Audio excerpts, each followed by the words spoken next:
a world nearly destroyed by a cataclysm, saved by the actions of heroes long gone, a world that has survived, recovered, and even thrived. This is the world of Tyr. Here, the descendants of those heroes and the other survivors of the cataclysm have built great nations, the 8 pillars that support the world. Nearly 1,500 years after the cataclysm, the world is one of relative calm.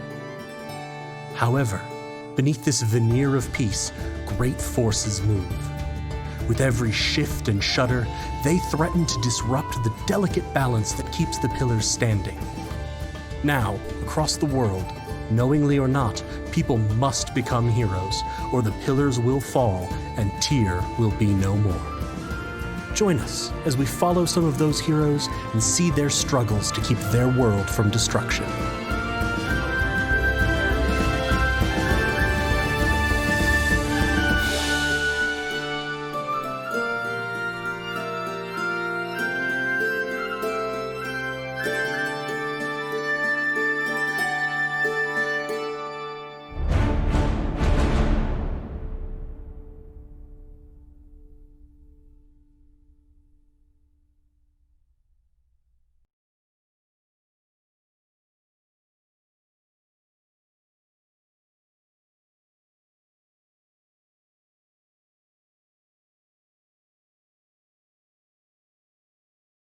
Hello, everyone. Hopefully you can hear me. I'm waiting. I'm not going to wait for Chelsea to confirm because that'll take 15 seconds. I'm going to proceed under the assumption that you can hear me. Delay. Welcome to Tyr, Moontree Isle. My name is Golly Trainer. I'm one of the founders of Helpful Goat Gaming. We are a small, independent game design and game content creation community, and we're very happy that you are here this evening. Tonight we'll be playing some D&D. I will be DMing, and the wonderful people that you can see in the video will be your stars. Rachel, playing the Furbolg monk, Nero. Hi, can I read Chelsea's poem? Yes, please. Oh, please. Please do. Guys, happy birthday, Chris. I hope your day has been nothing but bliss. Congrats, Marauders. You finally made it to the Isle. This story really has the power to beguile. Ressa, Nero, Minnow, Ketch, Dent, what a delightful crew. Oh, hey, Galway, I can see and hear you. And Love it. That's beautiful, and also thank you, Rachel. We definitely need to start reading those. Well, Sam did it in the other Spire before for our last episode. I was like, that's a good idea. We should do that. So, Love it. she's putting actual work into them now. It feels like a shame to just let them pass by. Yeah. Anyway, hi, I'm Rachel. I'm she, her, hers, because we're supposed to try and do this, right? Yeah. And then I play Nero, who is he, him, his. Elise playing the human rogue, Minnow Row.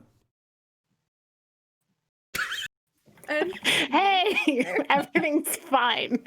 We're all so in order tonight. I'm Elise. My pronouns are she, her, hers.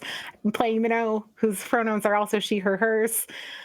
I don't know if I added my new hit points to my hit point maximum. I think you did because I reconfigured everyone's hit points to make sure that I know Okay, the good. totals. Because I have without you. Wow. so true. I love that was the end of your introduction. I do not know if I've added to my hit points. Yes, well, this is welcome to my disorganized, chaotic life. At work, people think I'm very organized. It's quite entertaining. Sam playing the suit of armor with feelings, Dent. Dun dun dun dun dun dun dun dun da da da da da da Dent! As Rachel drops food out of her mouth. Ah, gross. Okay. You said it. I had to do it. We're having a solid night here, as you can see, everybody. It's gonna be good. Yep, it's gonna be amazing.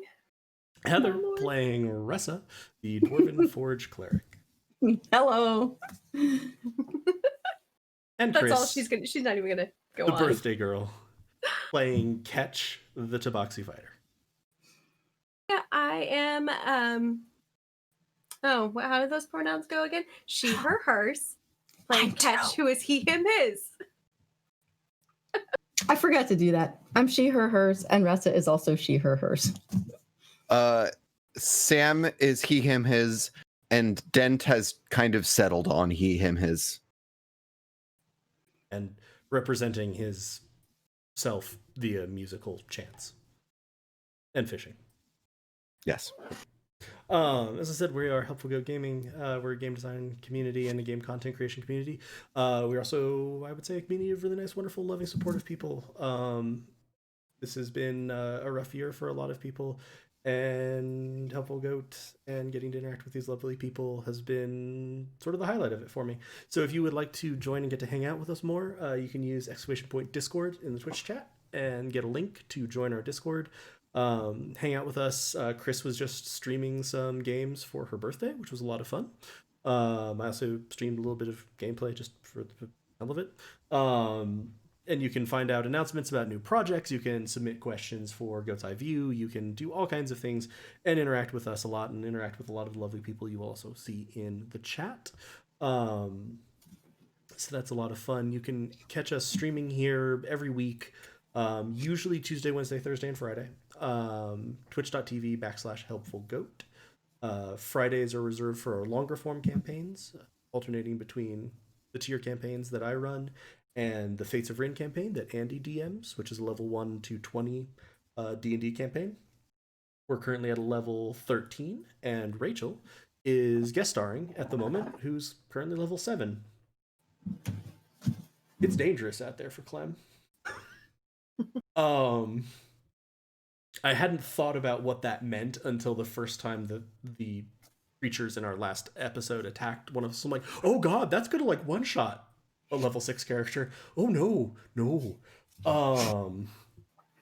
So we have a lot of fun with that. Tuesdays we often do playtesting of our own original tabletop RPG system, Adventures in the Void.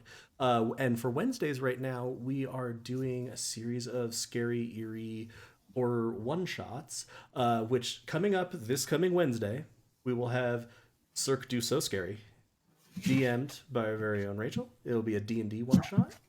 And actually following that, normally on Thursdays we would have... Also played in by Chris. Also played in I'm by in that Chris. one. I had to process what you said. I'm like, that was sounds near each other, perhaps words. That's usually how I just talk. heard my name.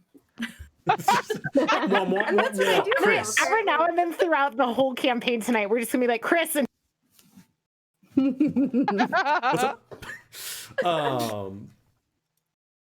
Thursdays we normally have Spire, but Spire's on a brief break between season arc chunks. We haven't settled on. They have the Spire crew has not settled on what they are. So Spire arc or season arc chunk. So this Thursday I will actually be DMing basically the Spire crew in a scary D&D one-shot set in the world of Tyr. So that should be a lot of fun. I think with we can go ahead and dive into recap. But one more Helpful Goat PSA.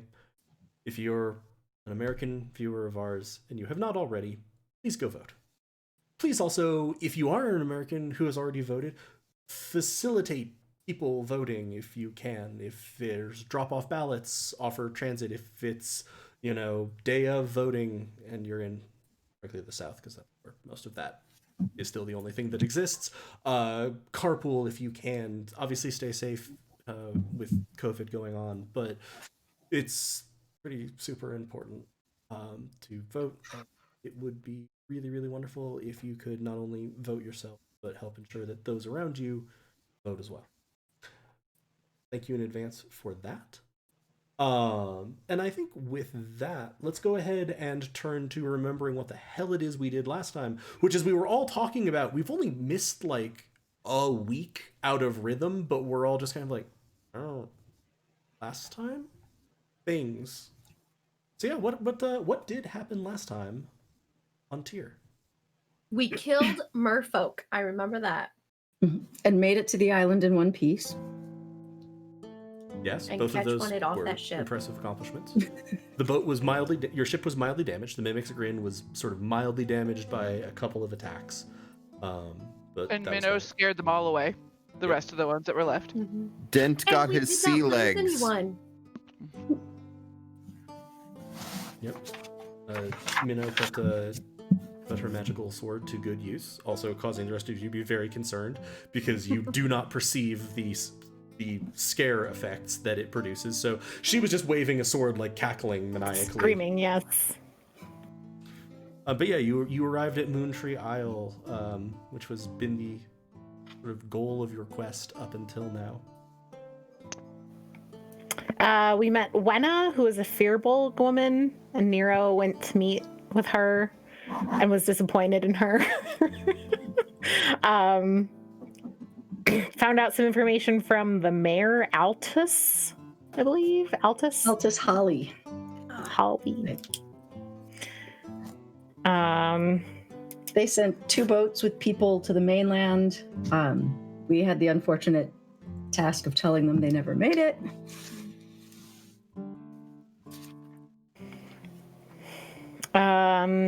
All they have is fish. That's what my notes say. No booze. They ran No out of booze. Creatures have been attacking the island, right? That was part of Things some of coming what- out of the water. Yeah, the mayor and we've said. been the first boat to arrive in a long time. Yes. And then Finch, my familiar Finch, was doing the reconnaissance on the island and said that to the northeast, some distance away, there's a manor house. It's Lachlan's, and Lachlan hasn't been seen in a while. Also a magic user, and considered a little suspicious given the times, which kind of put a bunch of us on edge around prejudice against magic users. Dent also convinced the mayor to lend us some horses in the morning And to take care of it himself. and Yes. to take care of it himself. And we were planning on resting and then I think setting out for the manor house. And there was some debate. You would also know that traveling with you is the NPC Dellen, who's sort of your employer and is a member of an organization called Deephold, who he said there's an outpost of that organization on this island, and that's sort of what he's been trying to do. He hasn't been able to contact his group. This has been very concerning to him, so he wanted additional help. Also, time seems kind of fucked up. Just if anyone's, new to this, time has been a little bit weird throughout this campaign. But we did confirm with them that they think it's the 23rd or the 24th, which aligns with what Yes. we think the date should be as well. So, at least that part of, the time fuckery on this Doesn't island. seem like that's effective. They're not Yes, okay. we haven't seen anyone in years. It's been a century. But so yeah, all of that is lining up. But just generally, you've been experiencing sort of weird effects, and that was part of why Dellen employed you all to help get him here, and then help deal with potentially whatever he might find. He's been very much hanging to the back of the group. So he didn't really interact with the mayor at all. He didn't make his presence particularly obviously known generally. So there's that. So the other thing that you would probably know in the back of your minds that you could do tomorrow would be you could either go check out Old Man Lachlan's estate and try to figure out what's going on there, or you could try to go to wherever Dellen thinks his contacts might be, or a way into this sort of way station. You were also told, Minnow, you specifically, were told that you might find something good at the Drum and Bell, at the sign of the Drum and Bell, by the letter that was left on your pillow, and you've surmised that is probably the Silent Prestige, a secretive. Yes. And that is definitely on Moontree Isle, which Minnow knew, right? It's specified that when you go to the island, you should seek the sign of the Drum and Bell. Got it. Cool. You might find something. You'll find something good there.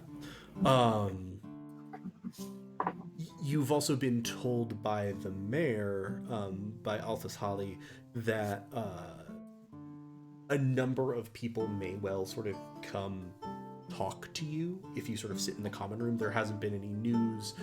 There haven't been any people. Like, your appearing is considered generally an auspicious sign that, hey, maybe stuff is getting better. And he kind of asked you, like, you know, do you want me to stop them, or are you okay with that? And I think everyone's sort of like, yeah, it's fine. They'll let us go to sleep if we need to, right? And he's like, yeah, they'll be fine. But yeah, outside of that,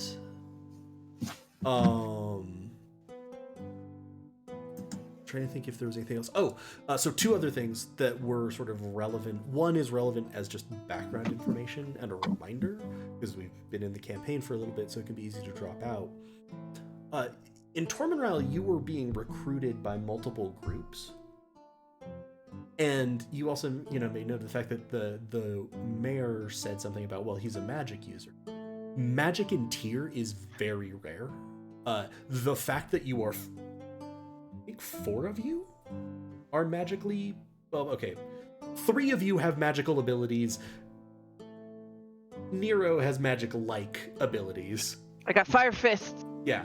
That would represent a high concentration of magic. Amberheart has always had more magical abilities for whatever reason, but like even amongst the sort of youngsters going out to adventure, you had an unusual concentration of that. That may well have contributed to both why you were being recruited so heavily, and it might also account for the fact that, you know, the mayor was kind of like, old magic user, weird stuff. Of course it must be him. Still seemed like he was kind of leaning pretty heavily into the, yeah, old man Lachlan is causing this, go take care of it. And I remember Nero was not happy with that. No, the party generally was not happy with that. And in no way, shape, or form am I trying to explain that away. I'm just trying to remind, because it can be easy to miss over the course of a campaign, because you all have your abilities and lots of magical shit's going on around you. Magic is not super normal in Tyr at this point. The other thing, which Sam had asked before we were getting on, the crew of the Mimic's Grin had said that they were, while you made initial landfall and talked to some people, they were going to survey the damage sort of in the hull and see if they could fix it or if they needed to talk to the shipwright here. And then they said for you all to like let them know, should they come ashore, should they stay on the ship, should they weigh anchor and like stand off the coast, though they became less pleased by that idea since the island kind of seemed to materialize out of nowhere. And they don't really want to just get trapped in the middle of the lake by themselves, but you probably want to send them a message at some point this evening or just go down and talk. I think that was everything that we had gone over. I love seeing Mad Libs being played in the chat as Chris is going through some D&D Mad Libs for her birthday, so feel free if you're in the chat to participate with that. I also just really enjoy that she asked for an adjective and Elise and I gave almost like completely opposite ones, and it was just really fun. And so, yeah, I think with that, you had your conversation with the mayor. He ended up departing to go take care of what you had asked of him, like, hey, can you go secure those horses, etc. So he's headed out. You are now sort of in the common room of the Beckoning Stranger, sort of in a corner. Dellen is with you. It's been probably about half an hour. Some food has been brought to you. It is fish. No real drinks have been provided to you because from what you've heard rumblings of, the tavern has run out of alcohol. The tavern keeper, when you came in, seemed very downtrodden and like he did not like fish. So what would you all like to do?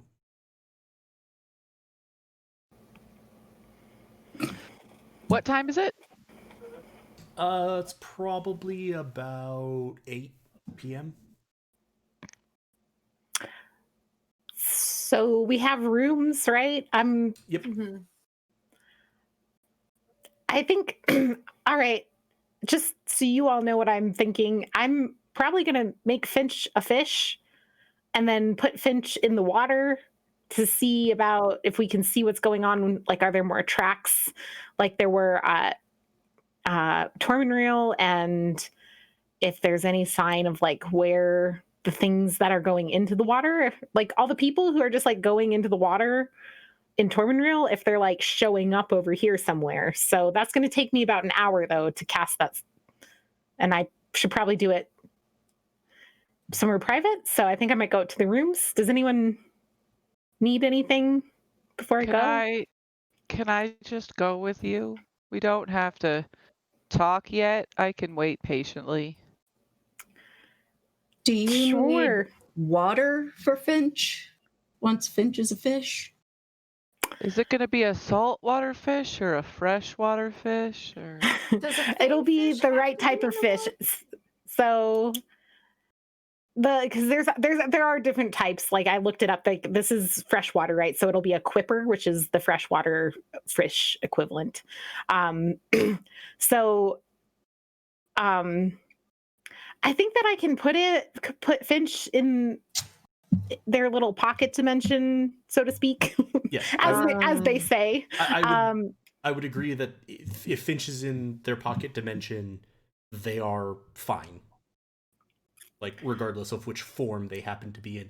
I've actually, in certain ways, always kind of read it as when they're in their pocket dimension, they have reverted back to their face spirit. Right. form. It's right. Essentially, like when they're in our world, they take some material form, and otherwise they are their own thing, right? So I think they'll be okay, and then I can just pop them in there and then pop them out in the water, and they'll be fine. But good idea.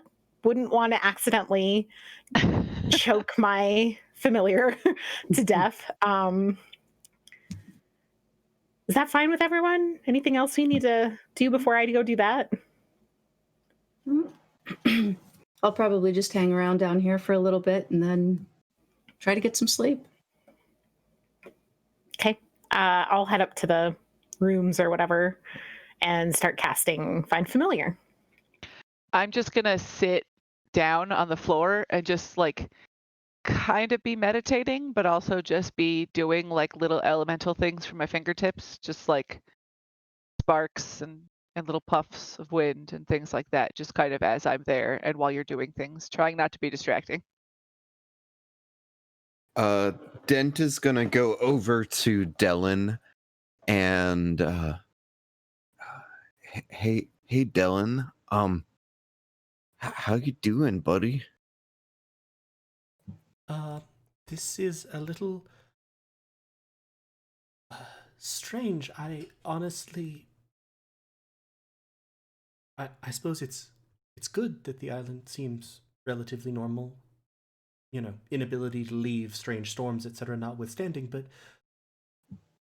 it also feels odd. I've been trying to contact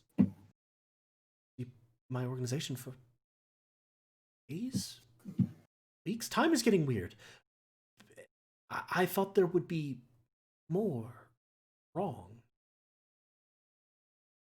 Do you know how far away we are from Deephold's like base here?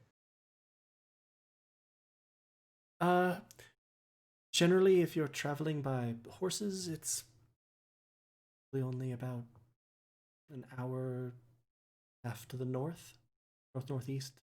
Oh, In that's some not so woods. bad. I know I tended to come and go through less obvious routes, so people here have seen me before, but just sort of as an occasional visitor. I know this old man Lachlan that the mayor spoke of briefly. He has some magical training. Yes, he's a former adventurer. He's always seemed a good sort to me, and Delvin's gonna sort of cast his eyes down. Not exceptionally powerful. I cannot imagine this coming from him. Yeah.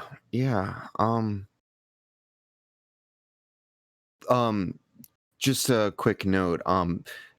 Lachlan's mansion was northwest of us? Is that I right? have northeast in my notes, Oh, okay. So it's which is the on same the- direction as Deephold's. Deepholds is further out and is more northeast, but it would be somewhat along the way. Also, can I clarify something from our recap? Sorry, Sam. Just we did establish that Lachlan's kind of disappearance from society post-dated the lack of ships and the people Yes. disappearing and everything, right? So it wasn't like Lachlan disappeared and then all this weird shit started happening. It was the other way around. Correct. So far Okay. as they know, they saw him briefly, and we can kind of just have this be as follow-on questions that you might have asked in the background. There are cats jumping. Speaking of in the background, Lachlan sort of regularly comes into town and sees the pharmacist slash healer, sort of the town chemic, Liba, basically every 2 or 3 days, and he showed up before stuff happened and then hasn't really been seen since. And since it's been about a week, that's at minimum he hasn't shown up for 2 or 3 days since he should have been here. But no, it was not like he disappeared and then everything went sideways. Well, do you think there's a chance that maybe, I know what it's like to not want to be around people. Do you think maybe he thinks that he might be wrongly blamed and so that's why he's gone missing? It is possible, though it is also concerning to me that one of the only people on this island with any real magical capabilities would go missing. If... Well, I mean, Deephold probably has people with magical abilities too, right? Yes, very much so. Hence why I'd be worried. If they're looking for magic... And again, while weird things are happening in Tormenrail, it seems like things are much worse here because Tormenrail's not entirely cut off from the outside world. I fear that my fellow members of Deephold may be being targeted.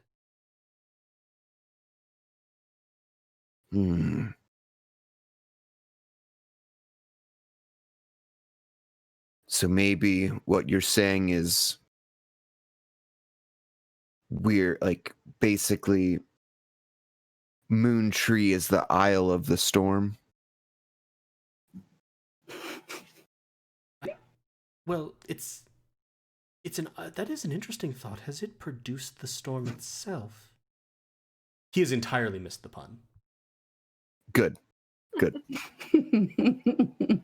Did Dent also entirely miss the pun? I think he knows what was happening.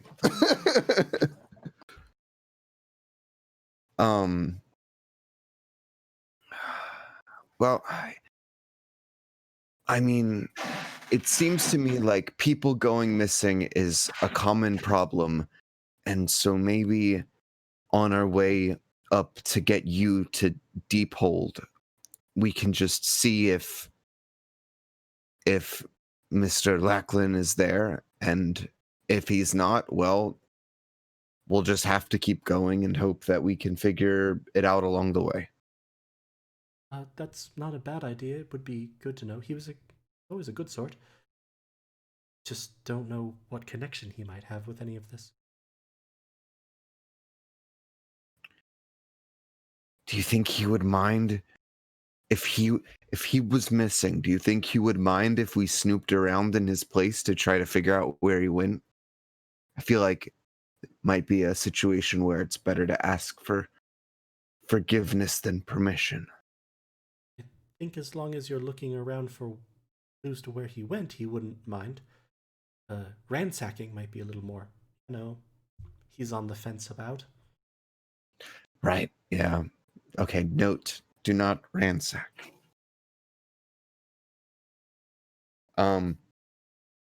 Hey, maybe we should go find, and grab Ketch and, maybe Ressa and go figure out what we want the, shipmates to be doing while we, go venture north.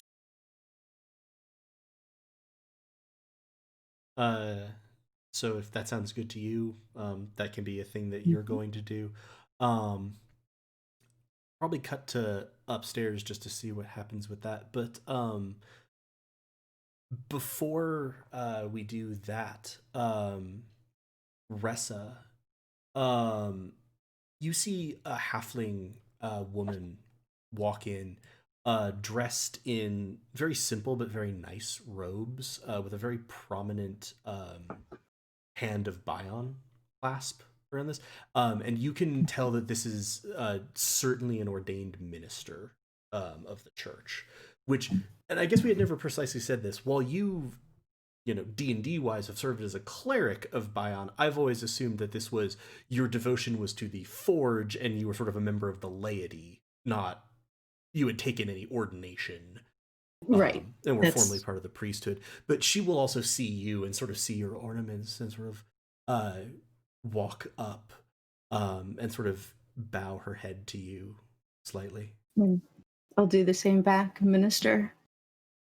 Minister. Oh, no, cleric, simple cleric.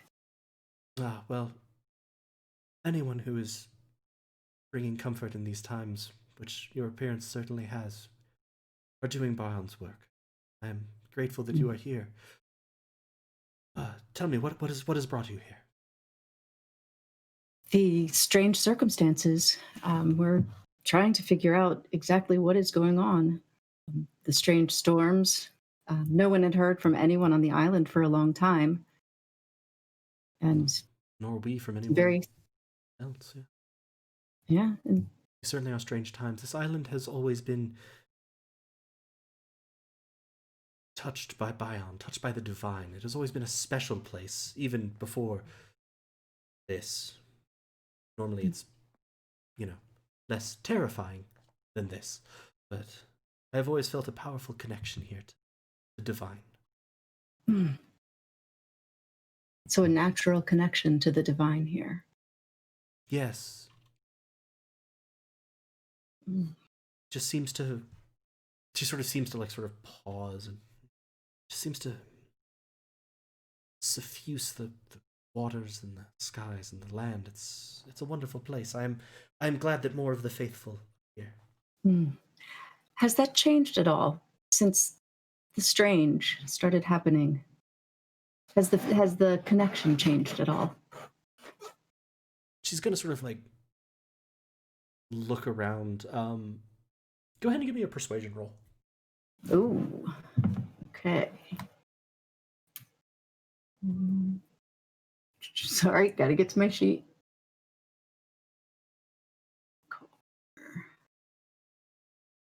Persuasion. 18. Very nice. She's gonna sort of look and it has gotten stronger. I feel his presence here now more than ever. Oh, that's very interesting, actually. It was somewhat the opposite of what I expected. I know. Considering the terrifying circumstances. With all of these, but perhaps it is merely the world reacting to the presence of a god. That could be. Have the others felt it as well? How many of the faith are here? Well, at the moment, most people stop by the church at some point or another. Terrifying circumstances have a way of bringing out the prayers in people, but I would say most here believe as most do. None are particularly devout.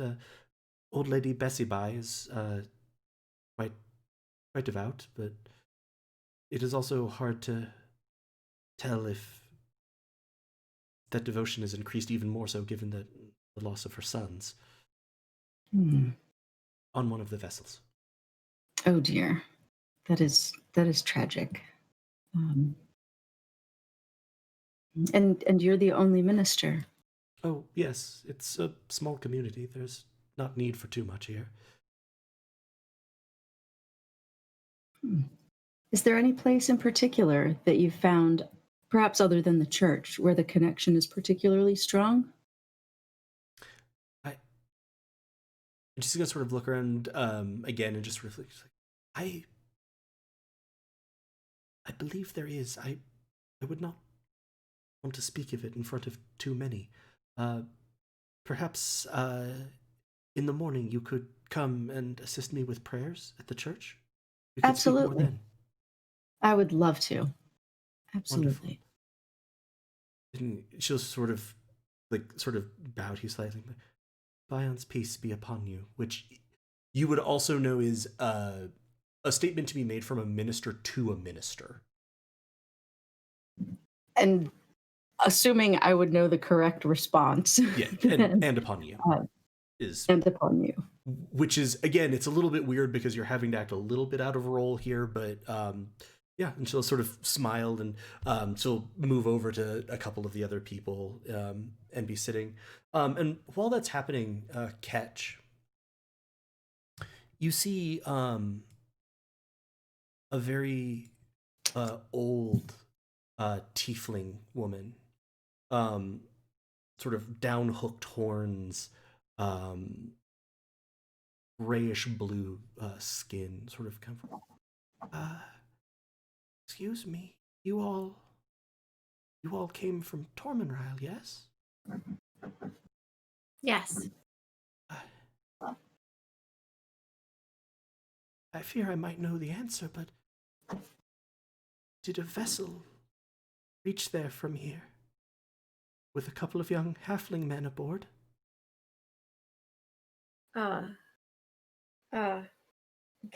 Catch is just gonna look down, and even his tail has kind of gone like sadly limp. And without making eye contact with her, I'm sorry, no. No, I understand. It was much to hope.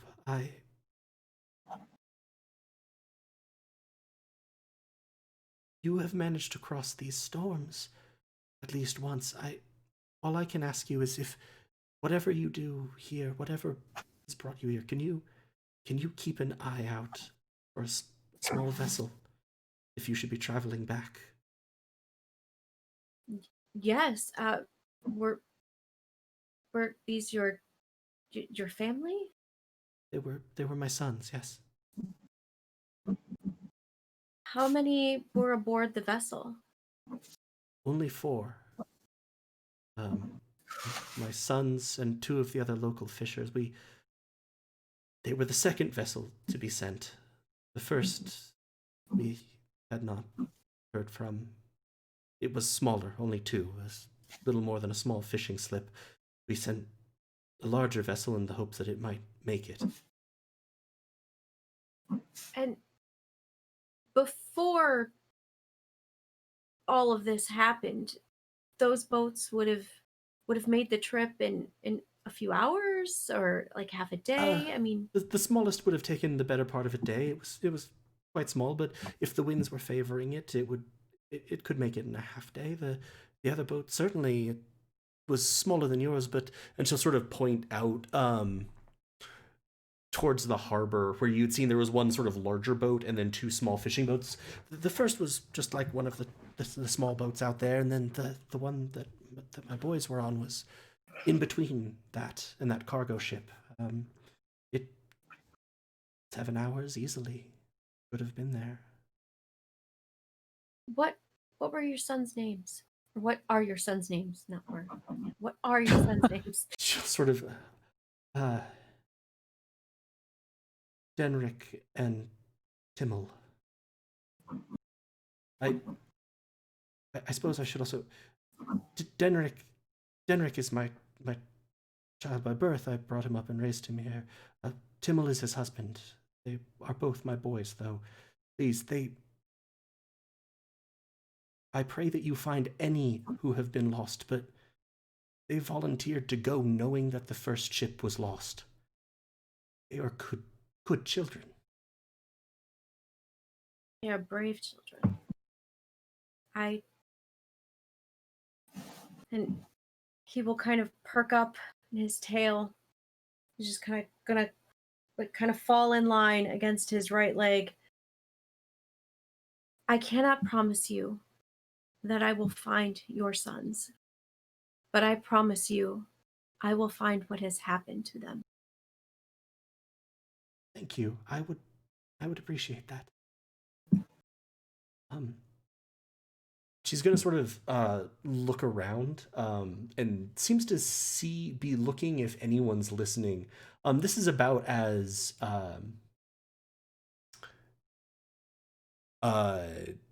Margit, who I forgot to actually roleplay saying her name, Margit Nessor was the priest speaking to Ressa. As that conversation is sort of wrapping up and others are going and talking, she's like, I don't like to make trouble, but there has been some odd goings on that no one seems to want to pay attention to. I don't know if anything could be connected, but there was a bit of a commotion at the general store, the Drum and Bell, just a little bit after this all had started, and the building, and she's going to sort of point out one of the back windows. Mm-hmm. It's Idgen's place. Some nights the lights are on much later than normal, but I've heard sounds of people coming and going all hours. It seems odd. I have not wanted to trouble him with it, and perhaps it is nothing, but he is very wealthy and well connected, and he might have, I don't know, information that could help you. Well, it's a good thing for you. I like causing trouble. No. I'll have to check this guy out. What did you say his name was again? Idgen Vioba. He's a representative of the Moontree fleet here. And this is something that you would know inside Amechia. There are essentially these, if you think historically, like in our world, in the real world, like the Dutch East India Company, there are these things called fleets. And so they are given government license, but they are private companies and they are sort of given turf. So he would be a representative of the one that handles this area, which would also sort of line up with he's wealthy and influential. Gotcha. Idgen. All right. And you're just going to sort of see her like, thank you. I appreciate it. It may just be a foolish hope, but I do hope for the best. As the big brother of 10 small little brothers, hope is a wonderful thing. She was going to sort of pat you on the shoulder. You are a good boy. I hope that things go well. And you actually feel a small, like, pulse of energy. And you have guidance affecting you. And she'll sort of bow to you and head to the corner in the other end, and is now talking to the barkeep, the absolutely despondent gnome. So yeah, with sort of those conversations, roughly the Dellen conversation, that the Margit conversation, and the conversation with Bessie Bile will sort of wrap up around the same time. So if you all wanted to head out to go check out things down at the boat, you can certainly do that.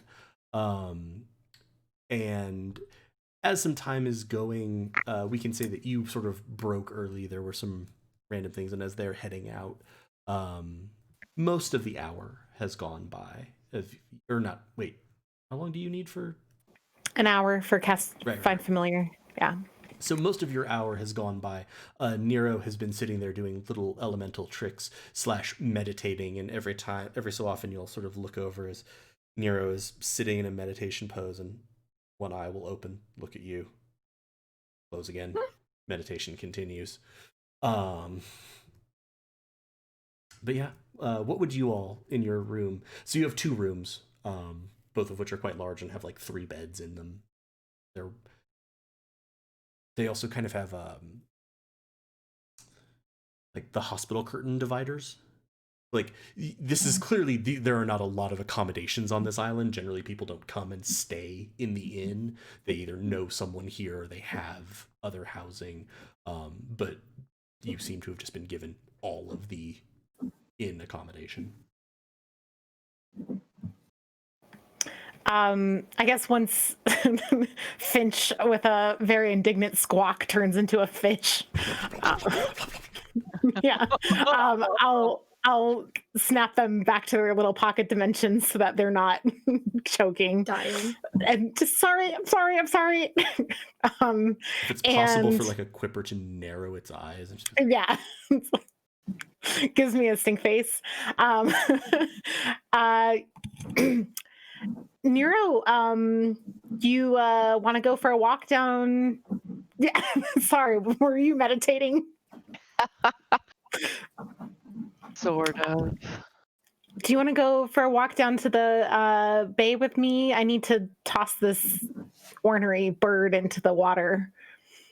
That doesn't look like a bird anymore. No, that's the joke. Oh. Yeah. I like jokes. Mm-hmm.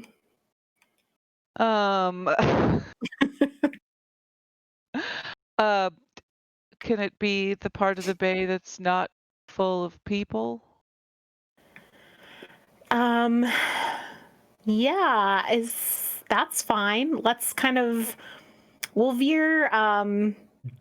Generally, I would also say the people who were fishing are coming in away from the water's edge, so it's more like the town square is a little bit more bustling now.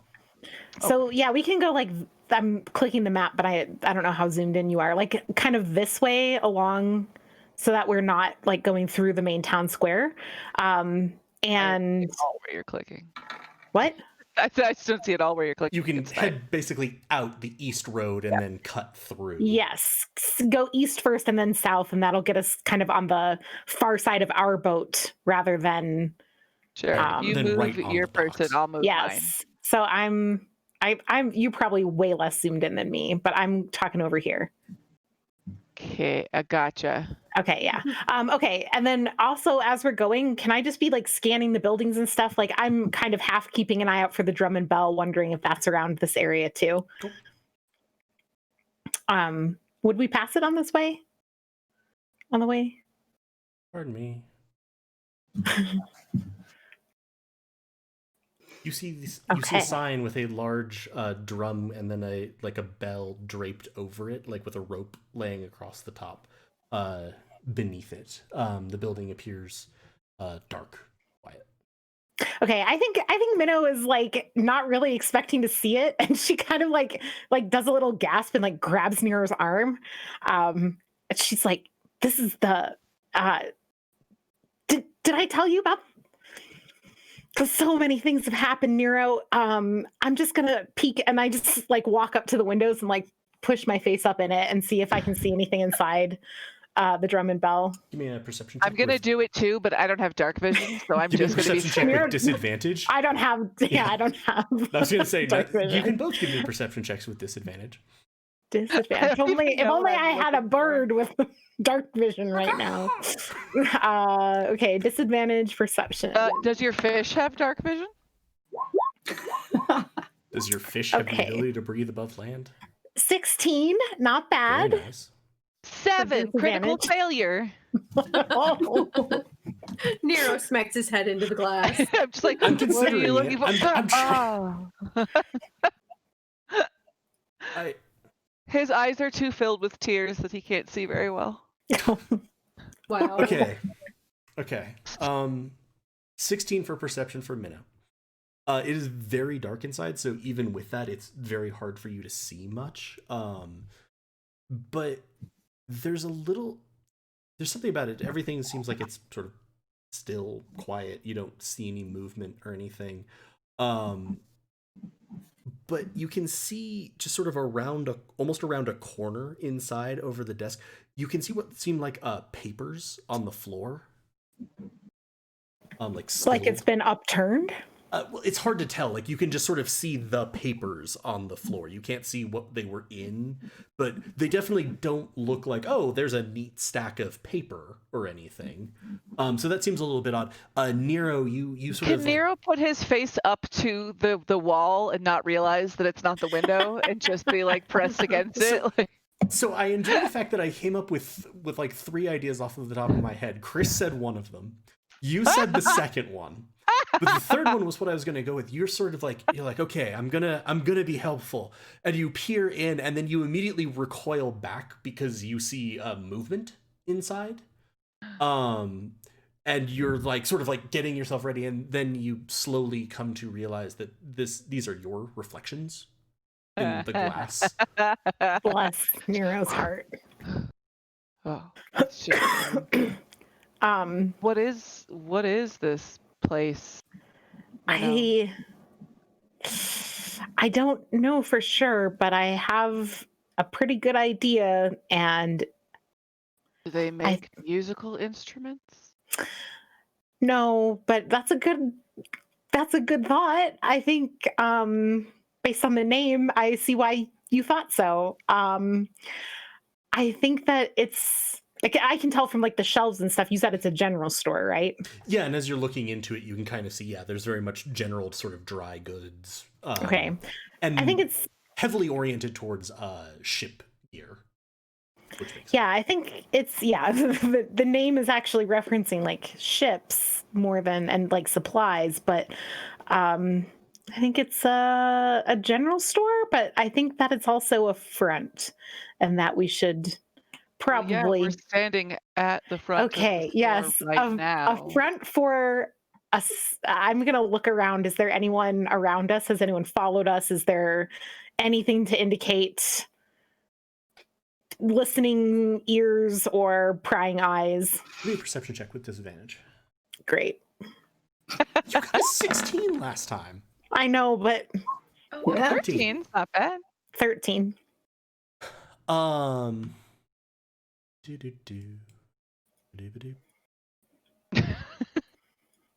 You just suddenly start to hear some jazzy music.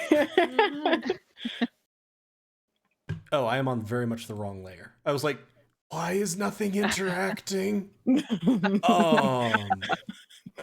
do actually see... No, there's things to interact with here. You do actually see one of the figures who had been in the town square when you walked in, sort of peering around the corner. And you would also say, I would say with a 13 perception, Minnow, and your sort of varied and interesting career up to this point, you recognize this as a person who is trying to be stealthy and has not the goddamn faintest idea of how to do that. Like, this is up there with that kid on the docks in Tormund Rail trying to look inconspicuous. I'm gonna gesture Nero over closer to me and like say, hey, stand here and act like I'm still here, but I'll be right back. And I'm gonna try and sneak up on this poor kid. And Nero's gonna be really uncomfortable and just like put his hands on his hips and just, well, thanks for telling me so much about the store, and just like so uncomfortable with having to lie and like be there by himself. It's real awkward. Go ahead and give me a stealth roll, Okay, Do I and have to give a we're deception in roll or- dark. Is it enough to give me performance advantage roll. on my stealth? Or I guess it just lowers the DC. Okay, I'll just roll. Performance. I was gonna for Nero, or I was gonna say it's gonna lower the DC. I would have considered Okay. advantage, except for the fact that Rachel very accurately displayed how little this counted as a help action. So- Fair. Well, Really there's a did. 19 for you, so hopefully Sure. that. Doesn't seem like he was real good at stealth. Doesn't seem like he's the most perceptive in the world either. You're pretty sure he has no goddamn idea where. Or rather, Okay. he has a complete idea where you are. You are talking to your friend Nero. Yeah, so I mean, like, I would, if the block isn't huge, like it looks like it's kind of big, I would like circle around or whatever, but I don't want to like take all the time. But since he doesn't see me, I'll just kind of go this way, like around these back buildings, and then kind of pop up behind him and be like, "Hey, Oh God! oh, hey, oh, hello, hi." we'll need Hi. to pretend to talk to you. No, thank you, Nero. You did great. Oh God damn it! You were son of. I'm a so, really how good can I help you? actor. How can I help you? I think, and I'm just gonna like hand on the across the shoulder and start walking him towards Nero, so that in case something goes weird, I have backup. Nero's just gonna be waving. He's gonna sort of be like, Hi. doesn't seem very perceptive, doesn't seem very stealthy, does seem to know like he's in a hell of a lot of trouble, potentially. I feel like you are managing passive intimidation here. He's like,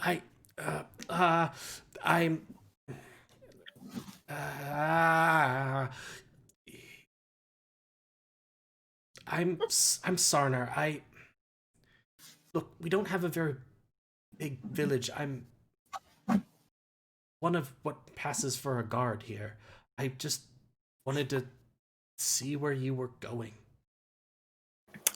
Oh, well, as you can see, we were just making our way down towards the water, and I'm gonna pop Finch into my hands and be like, "I have this fish." Yeah, it's a magic fish, and I pop Finch back into the pocket dimension that I want to put in the water. So We have a lot of not magical fish, just in case that's what you're primarily going for.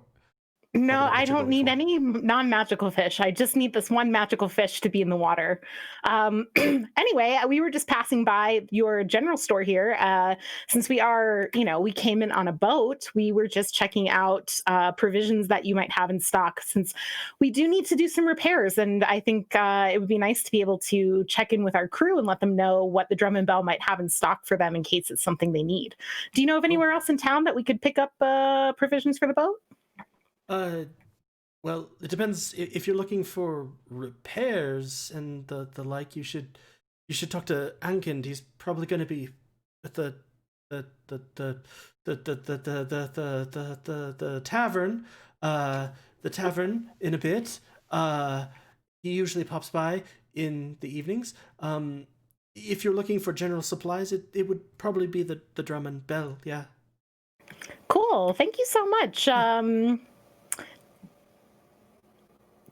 Have we satisfied your curiosity? You want to? Just do be careful if you're going down towards the shoreline. That is the only place that we've had these sort of attacks or encounters with the creatures.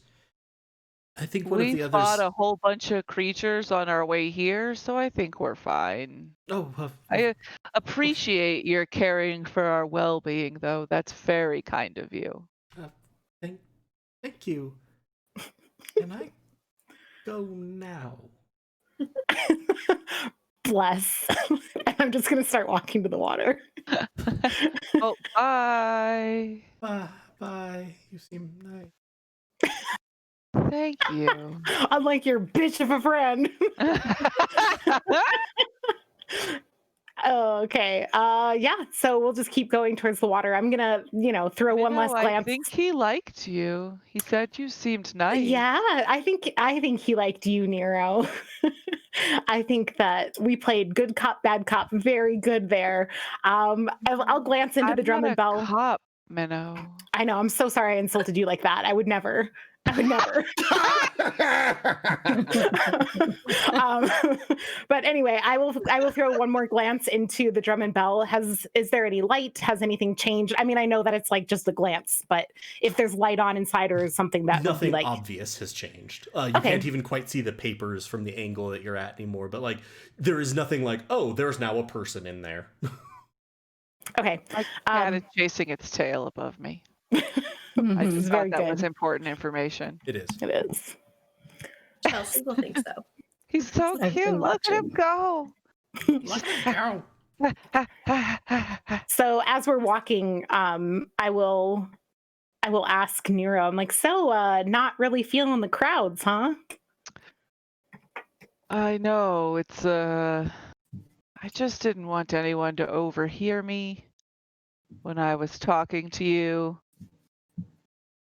about what I'm talking to you about. Which I don't is want to hurt anybody's feelings. Well, I mean, I know you see me. Sarner. Did he just peek around the corner again? No, actually, that was my bad. On I was trying to undo something where I'd hidden something. I was gonna say Sarner gets inspiration Saw for me that. like, Though the ironic thing is, it actually had the effect that I wanted because yes, Sarner absolutely is peeking around the corner at you all again. He is now essentially doing like the Looney Tunes, like. nice. Do I clock him? Can I say like I'm kind of keeping an eye out for him since I Yeah, know he was following us before? I think that like as you like take your glance at the drum and bell, your gaze kind of sinks back to the right, and you just sort of like again see this little gnome head sticking around the corner. I'm gonna cast light as a cantrip just on like I don't know on like a little rock, and I'm just gonna like chuck it in his direction. Oh God! All right, carry on. Sorry, just trying to help us have some privacy. I appreciate you. So I know that you're used to being around me every day, right? So fearbulgs aren't that exciting for you because you see one every day, but I don't. And I was really excited to see one. And I went and I talked to her, and her name was Wenna. And I don't know what to do with the conversation. Well, what happened?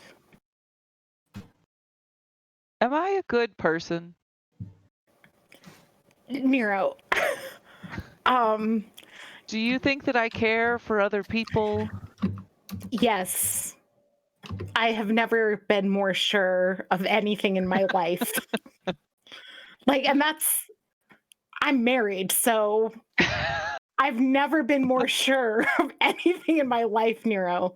And I said yes to spending my life with one person forever. So, yes. Wow. I only ask because she wasn't anything like me. I thought that I was like I am because of what I am. I had thought that fearbulgs were selfless and caring beings because I've only ever really known myself and my tribe when I was a child before they all burned to death. I Is that something I knew about Nero already?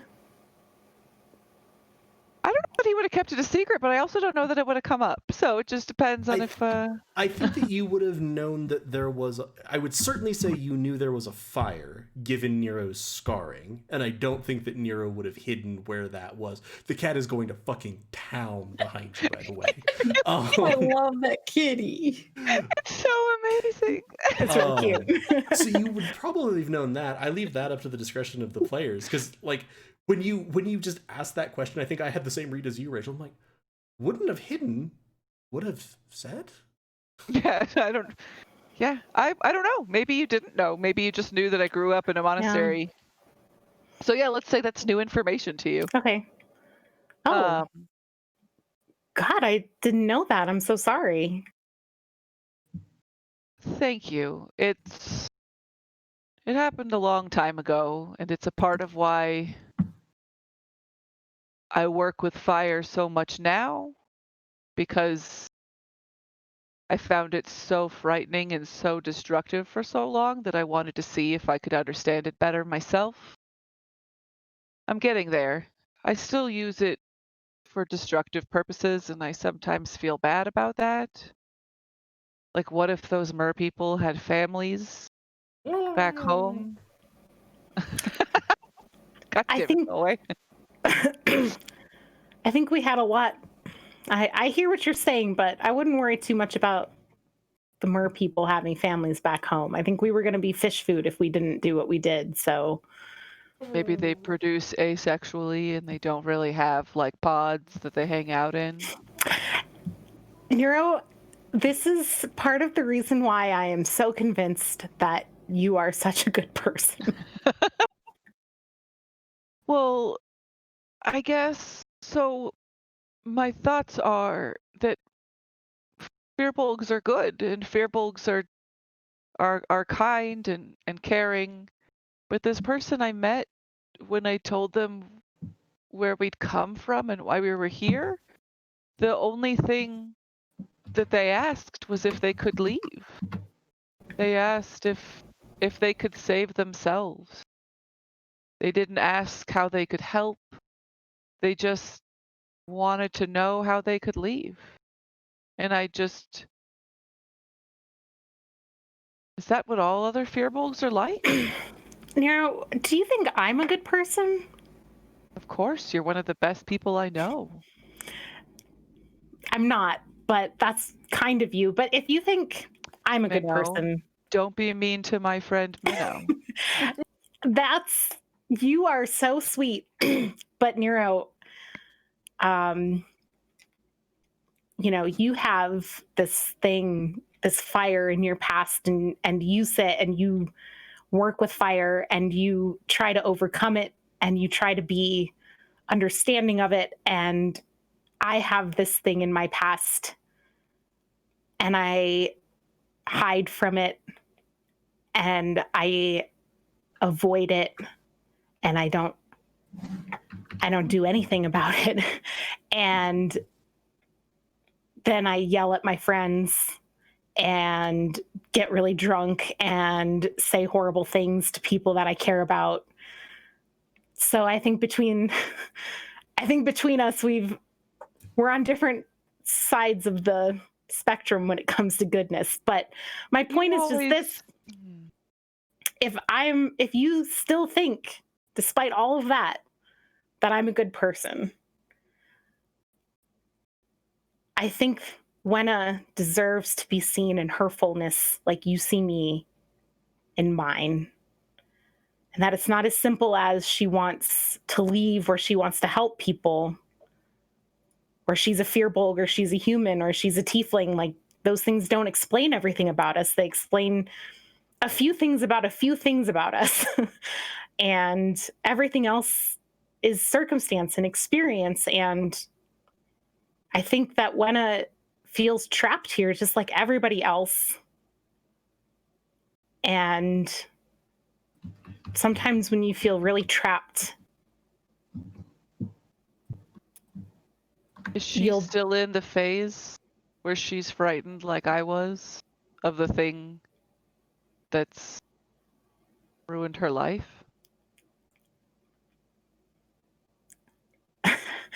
And Minnow is just going to kind of crouch over by the water and pop the fish out and drop it in.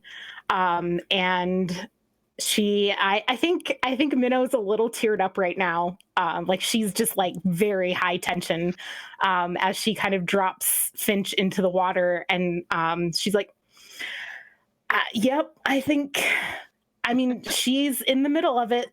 And sometimes the best that you can do when you're in the middle of it is try to survive. So what and you're then saying is I should get to know her better. if you not want to just assume that she's terrible because of one thing. I'm not just one thing. right, and she's not just one feeling about her situation, right? Maybe she lost somebody on one of those boats, or maybe she's missing people back home that we don't know about. Or, I mean, there's a lot of, as for being a Firbolg, I know she might be the only other one you've met so far in a long time, but she, just like anybody you meet, she's her own person, and it doesn't always, it's not as simple as, I kind of gesture at our bodies, what shape we take, you know? I mean, look at Finch. Finch clearly wants to be a fucking bird right now. Finch is like in the water, being like right at the surface, just like glaring at Minnow. Finch is essentially like trying to flip you off as a fish. Minnow, See, like, sort of Minnow, can I give you a hug? Yeah, yep. And I'm gonna cast the disguise self, but look exactly the same. But I'm gonna make myself like a full foot shorter, just so that I can try and make it be a little bit more this. But No, I think it's just the looks on the it's just how outside. it It's not looks on the actually. outside. But Nero still doesn't fully remember that from Yes. the last time when he hugged you as a Firbolg, and so just wants to try and make it a little easier, and still just kind of hugs your head. Minnow's gonna make a wisdom saving throw. She's gonna cry. Let's go. Oh, okay, she doesn't cry. Okay, 20. 20. But yes, she sniffles. You are now being essentially hugged, and like because of the perceived height change, it's sort of going for that, like, you know, when you hug someone close and you get your head sort of next to their head, except like as you actually feel it, it's basically just one of like Nero's pecs against the side of your head, just with a face. It's a little disquieting. Can you flex your back? Thanks, Minnow. You've had a lot of world experience that I haven't, and I always appreciate your willingness to listen to me. Can I tell you something, Nero? Always. I really miss my family. Your wife or your parents? My spouse, but all of them, my sister, just everybody. Yeah. I think Maybe we should try and fix this Moontree Isle and we can get back. I hope so. Thanks for talking to me. I'm sorry For what? that you're here away from those that you love. I mean, I wanted to be here too. And that's the crux of it, isn't it? I can't ever just decide Well, where if I it want to helps be. at all, I think of you as family. I'll give you another hug. Hug. I see you, Sarner. I was gonna say, you do look back and you see Sarner is like again Looney Tunes, like the high arching, like tiptoeing, making his way between buildings. That's absolutely beautiful. Let's cut to the other group as sort of they've been walking. You've actually been walking nearly in parallel with them, making your way through sort of the way you came to the ship. You get here. There's one of these. You can't call them guards. They're basically just citizens who have weapons in apparently some training enough to sort of protect people. You'd seen them when you came in. They'll sort of like nod at you. You see Birdier on the ship. What is the news from the town?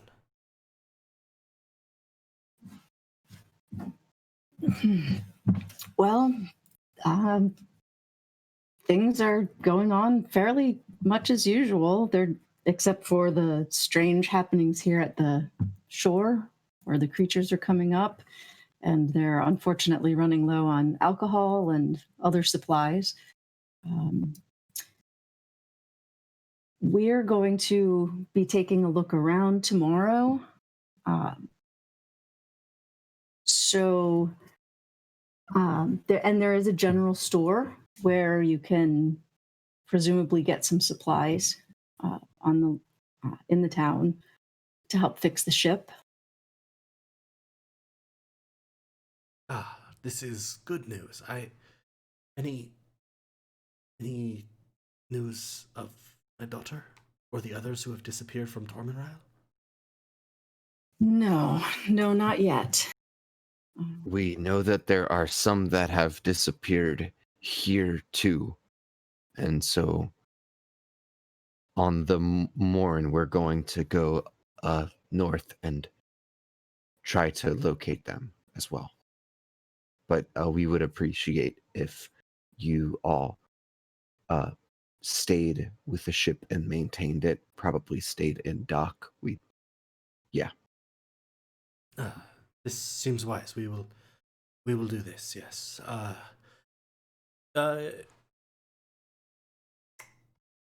Although I would think if creatures are coming and if there are too many of them, then I would think going into town would be wise. Yes, this seems wise. Did you? Is there anything else that you need from us or that you wish us to look for? And actually, go ahead and someone in this party that's here, give me a D100 roll. Ooh.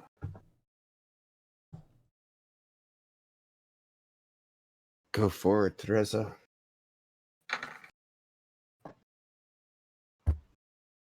Oh, I'm doing /R Space D100.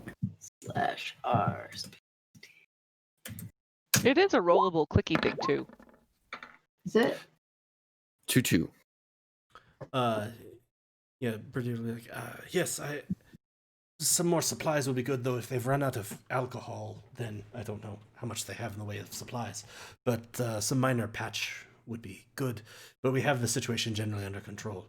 Take care of what you need to. We will take care of ourselves and the ship.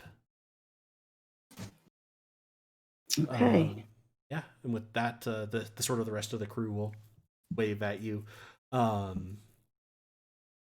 You spend a little bit of time maybe and are conversing with them and let them know. They do seem to know some of the people who have disappeared. They respond to, for example, the names of the tiefling woman's sons who were fishermen. So they're sort of like, we must do something as quickly as we can. But yeah, with that, I think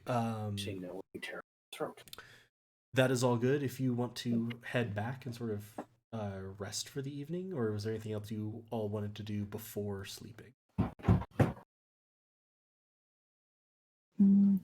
I would, when we're not necessarily around others, I would tell the group what the minister told me, and that I'm going to meet her in the morning to find out a little more about it. Nice. Yeah, you can relate that. Ketch could relate what Esibai asked if he wanted to. And you essentially relate. The other actually point that might be interesting is Ketch, you could relate to the group both the knowledge about the house and about this place called the Drum and Bell. Mm-hmm. And This is like we're gathered back at the inn. Yeah, I was gonna say maybe you're back at your rooms in the inn, or you're in one of the two rooms that you have. But yeah, maybe we just do that before we head to break. If you all are sharing information generally, is there any reaction or anything anyone wants to take away from the priest? Appears to want to. The minister wants to talk to Ressa in the morning. Esibai wants you to keep an eye out for sons if possible, and then Esibai shared that in disturbances or just it seems a little odd at the house, Igden's house, which is just up north of the tavern. Actually, she basically pointed it out, and that something odd had happened in the last couple of days at like the Drum and Bell. She heard a commotion. I would also reiterate to the group what Dylan had said to me about Lachlan not being really suspicious to him. Were the lights that were on late at night and people coming and going, was that at the Drum and Bell or Igden's place? That was Igden's place. Igden's. Okay, I had that backwards. I was thinking that was at the Drum and Bell. So, okay.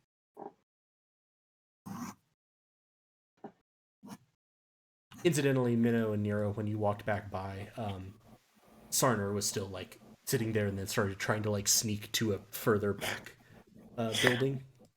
Can cast a message and just be like, boo.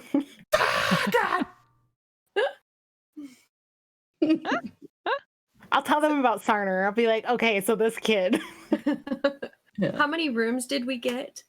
You have 2 rooms Two. that have 3 beds each. Okay. Can we see Idgen's place from either room? You can kind of see the edge of it from both rooms. The rooms are kind of long ways in that building. Is this his house? No, it's the Oh, one. it's this one up here. Yeah, he owns the Drum and Bell, right? I see. No. Yes. That No. seems to be unrelated. He Okay. works down in the warehouses. Okay. He oversees the warehouses. I definitely mixed that up too. Sorry. Yeah. Okay. It's okay. These were just 2 sort of unrelated pieces of information, mainly because she thought Ketch was a sweetheart, and he agreed to help her. When Ketch mentions the Drum and Bell, I'll bring it up and Yeah. Well, I mean, Catch would have just like vomited out all the information that he got. we passed the Drum and Bell, and I'll be like, all right, so you remember, what's that really just like 2 nights ago, 1 night ago, when the whole thing with the locket happened and then I got really drunk.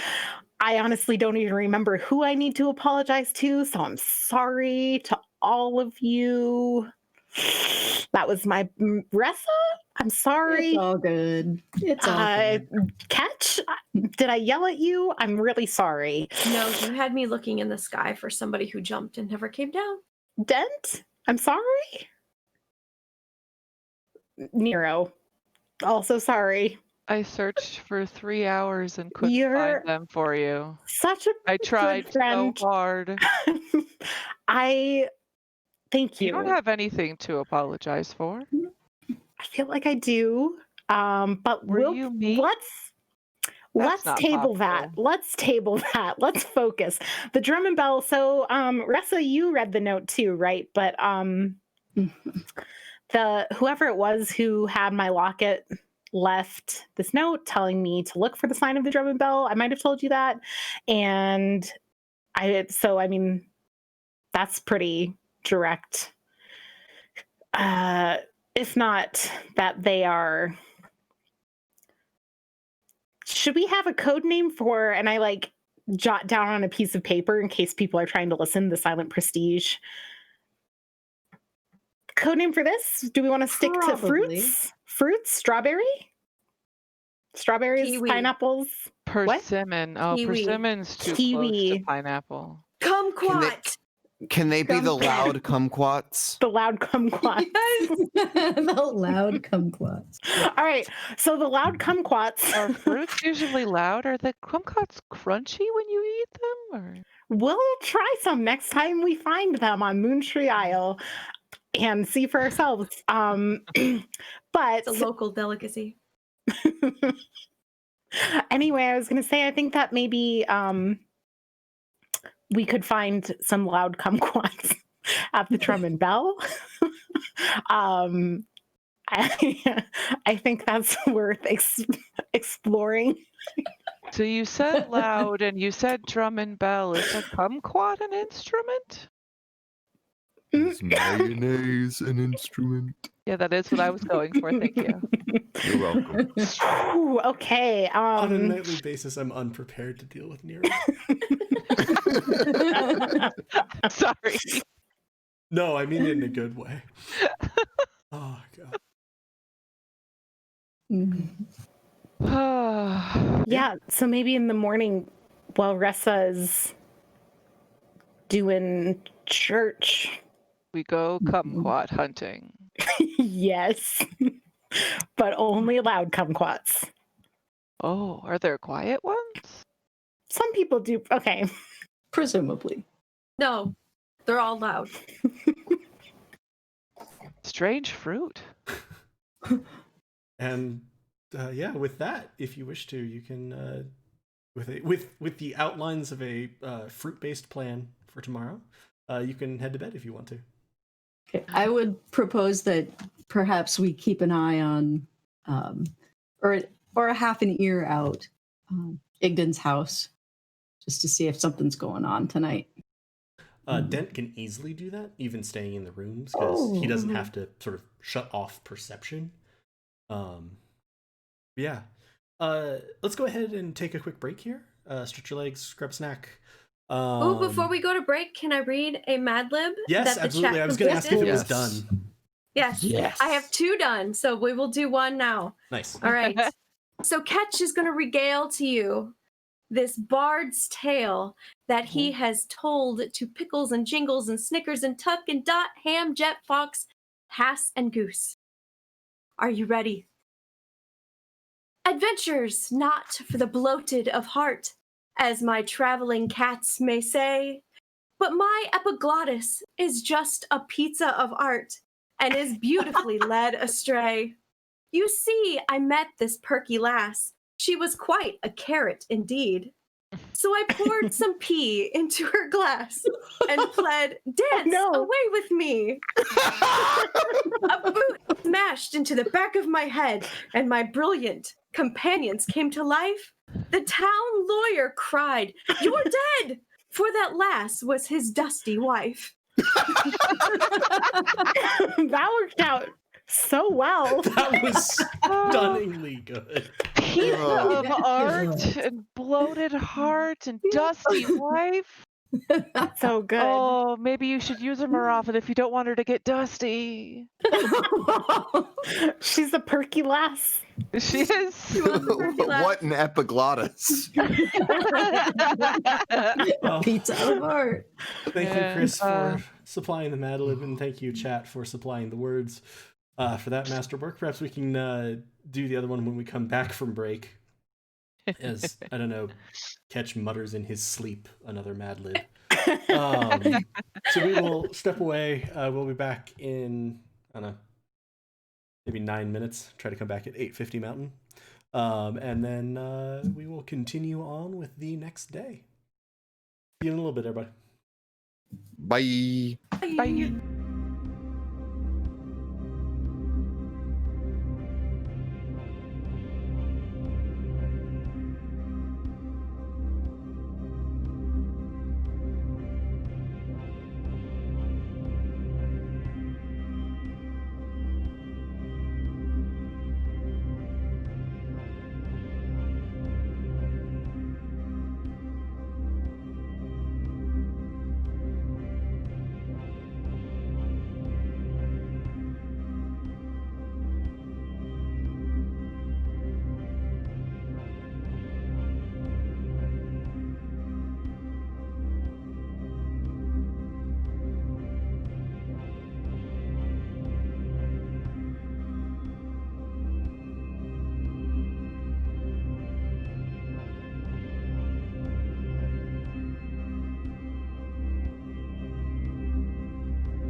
Hello, everyone. We are back. I think everyone can still hear me. And yes, it appears stream Possibly. can hear me.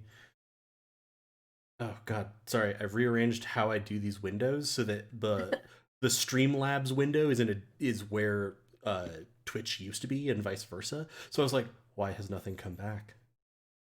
Bad. In the first half, roughly half the sized object, the Marauders investigated Moontree Isle more, had conversations with some of the locals. Nero and Minnow had a very sort of personal, meaningful conversation for the two of them, while the rest of the group checked on Berdier and the rest of the crew on the ship and sort of made arrangements. We were coming back through, so they went to sleep. They've been told that there's been some odd goings on at Igden Vioba's house, which is just sort of to the north of where they're staying. And Dent is going to be sort of keeping watch through the night on that location. And Sam asked a very good question of passive perception. For those of you who do not know, there's a concept in D&D 5e of not just passive perception, but every stat technically has a passive version of it. It is 10 plus the modifier for that skill. If you have something that would give you advantage, it adds 5. If you have something that would give you disadvantage, it subtracts 5. Those are assumed to always be up and running. To that end, and he was essentially asking about how I would resolve rests with passive versus not versus rolling. I do use passive perception. On y'all's tokens, there are 3 stats that I keep track of. One of them is your hit points. One of them is your AC, so that I don't constantly have to ask you, like, outside of the occasional amusement of the DM, does a 29 hit you? But like I can quickly see, like, okay, if I'm rolling lots of attacks, 18 does hit Nero, doesn't hit X, so I can sort of sort through those more quickly. And the last one I keep is actually your passive perception modifier. So I know what your passive perception is under normal circumstances. I usually ask you to roll not to supersede that passive, but if there's something you would really need to be straining for.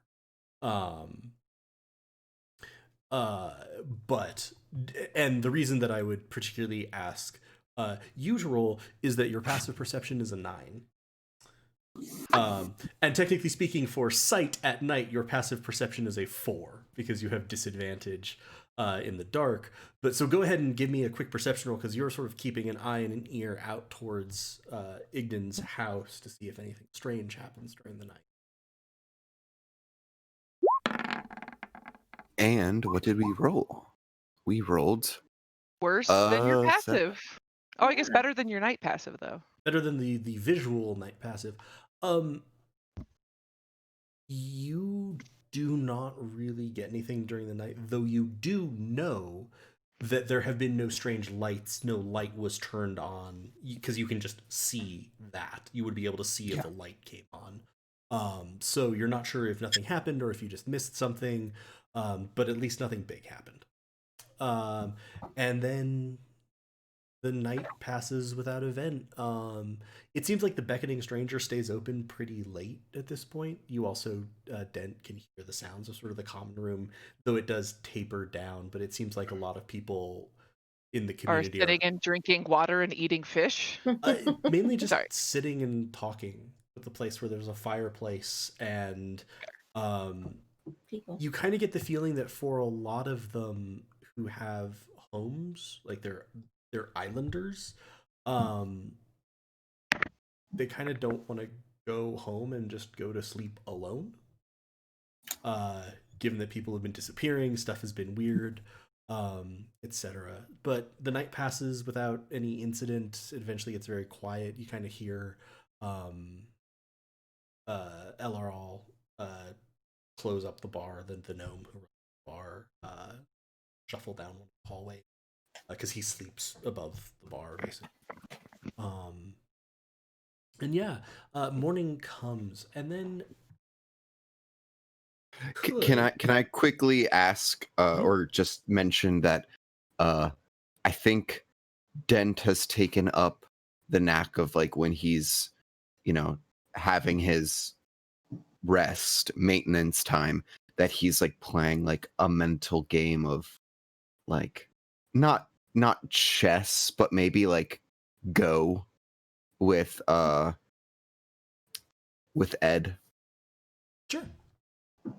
Yeah. That's a good move, buddy. Your win. Yeah. Could someone give me a D100 roll? I'll do it. Sorry. I didn't get to participate last time, but I was excited.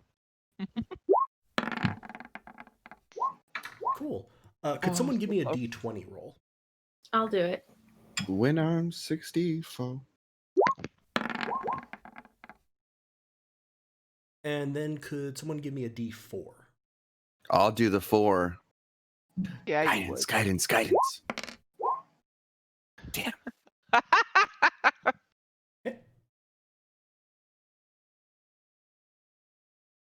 And Could now I have tell us given everything. guidance on those? Hmm? Could I have given guidance on those, or are they? No, these were not actual like rolls like that. These weren't skill rolls. Ketch or has anything. guidance. The lady Mhm. infused him with it. Very good.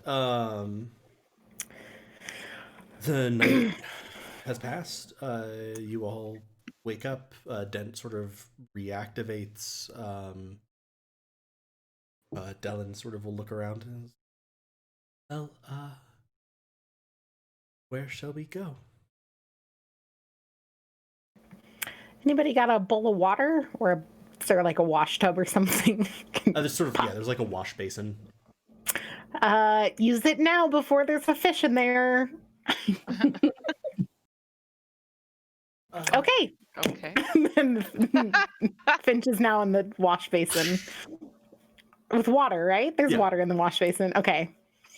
Hey, Finch is just in protest, essentially floating sideways, staring at you with one eye. Yeah. It's called a quipper, right? Mm-hmm.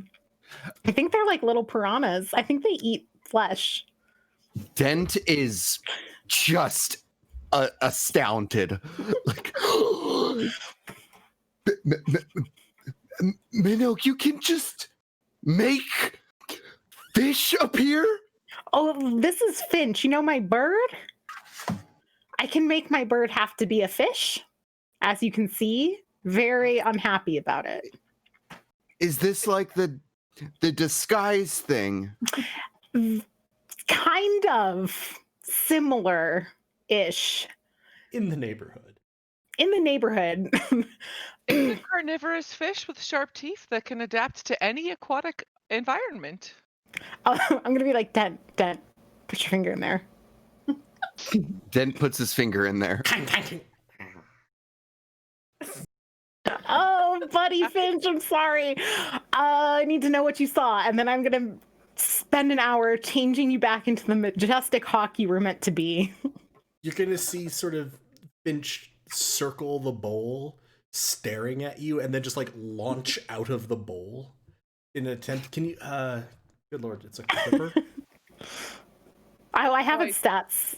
Okay. What do you need? I Does got it the have an negative athletics 5 mod? intelligence, so that's What? fun. Does it have an Well, but- athletics mod? yeah. Dex. No, it doesn't. strength. It's. I mean, technically, its strength is -4, but I think familiars don't take exactly the stats of. I think they do, don't they? They take the physical stats. I think there's a slight difference with their mental stats. Yeah, because like their intelligence and stuff like that is. Cool. So it ended up getting a 0 for strength as it attempted to launch itself out of the bowl at you, like mouth open. And so instead it'll like go.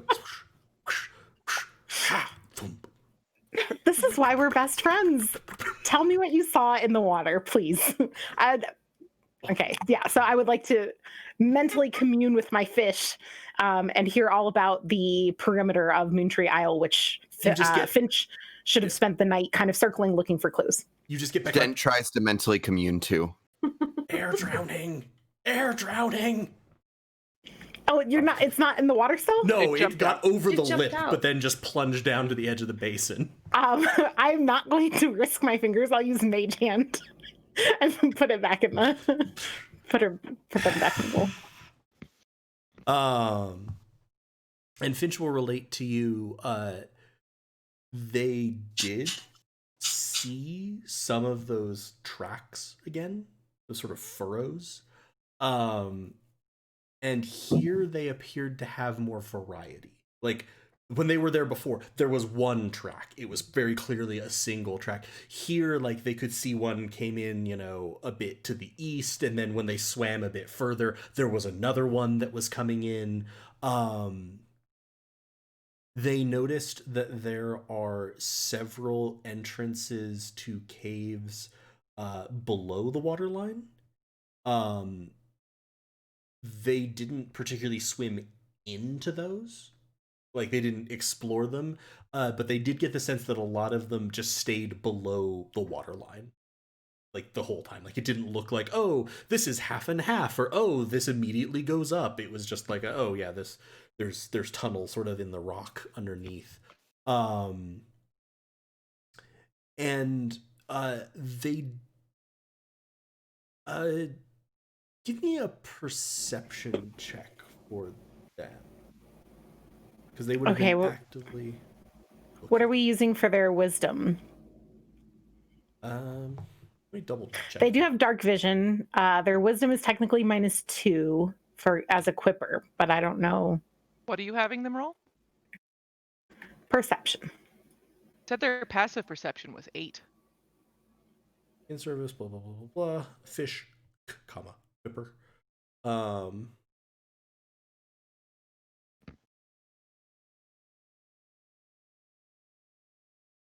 No, they just have the same base statistics. Okay, I thought that this one also had they had like an intelligence up so that they could, talk. That's what I thought too, but because it's technically a fey creature, right? It's not a quipper. Well, that's the thing is, it doesn't carry the beast creature type. It gets a fey creature type for like the purposes of targeting effects, but that's about the only difference from it being a quipper or a hawk. Or whatever, apparently. 11.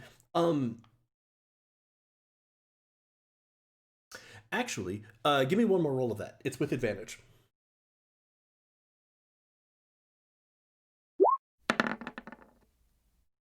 Okay, 11.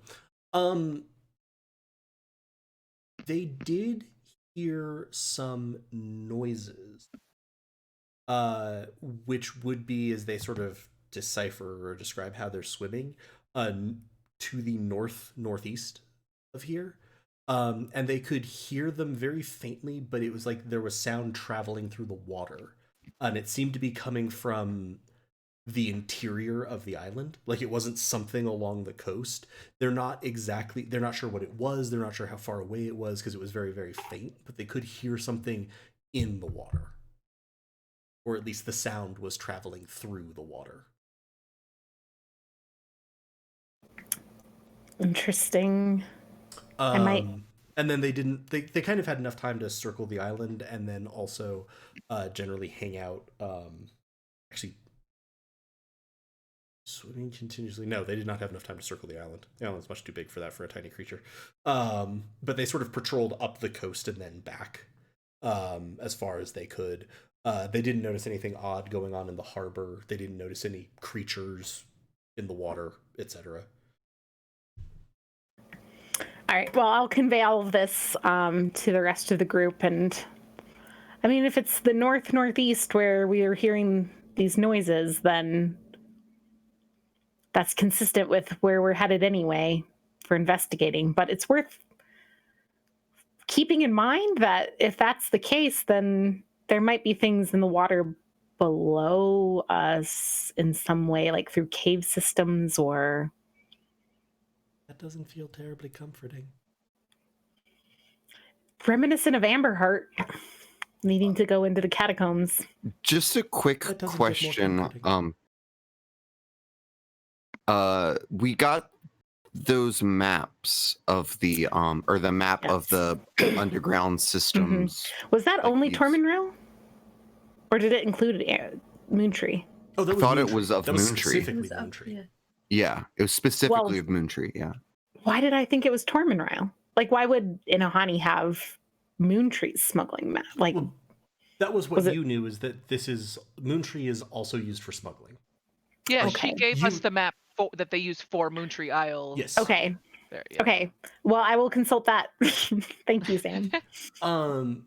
A couple of the things that you see on that lineup is sort of what Finch is describing in terms of like, oh, about here, there's a tunnel that starts underwater or half submerged and then comes up. Most of them that you can see are pocket caves, kind of. So like it goes in a ways and the cave may form kind of a tunnel, and then it terminates in a room or, you know, like an opening, but doesn't then keep going. It doesn't look like all of these tunnels interconnect, at least the ones that the smugglers use.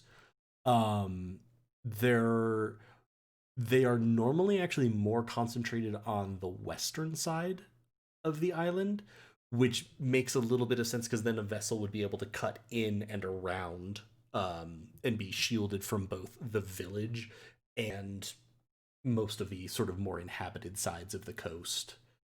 But like the couple that it mentions on the east side or describes on the east side, you can line up with what Finch reports to you. Not for all of the tunnels that Finch sees, but Mhm. And anything that looks like it would connect in all the way from the northeast that could be the source of those voices. no, it doesn't seem like there's anything. I didn't actually draw out a full map, but like there's sort of these little darts that are ending in, you know, a room. There's a bunch of them on the west side. There's a couple in sort of the southeast, and then there's almost nothing northeast.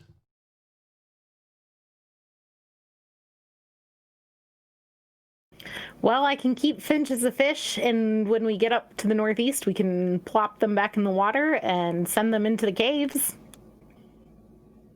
Are they gonna be okay with that? I'm hear pretty sure you tink. just promised. Tink. As you just like see this fish pressed up against the glass staring at you. Like, I'm gonna snap them into their pocket dimension. They'll be fine. I can also, you know, do that. Be a fish? Not be a fish, but like I don't have to breathe. Wouldn't you sink, Dent? Yeah, but then I'd Put a go rope up on him? to where the rooms are. That sounds unsafe. Okay, but like the island is up here. The bottom of the lake is like down here. Right? Like there's a lot of depth for you to sink beyond where the tunnels up near the surface are. You know, I hadn't quite thought of that.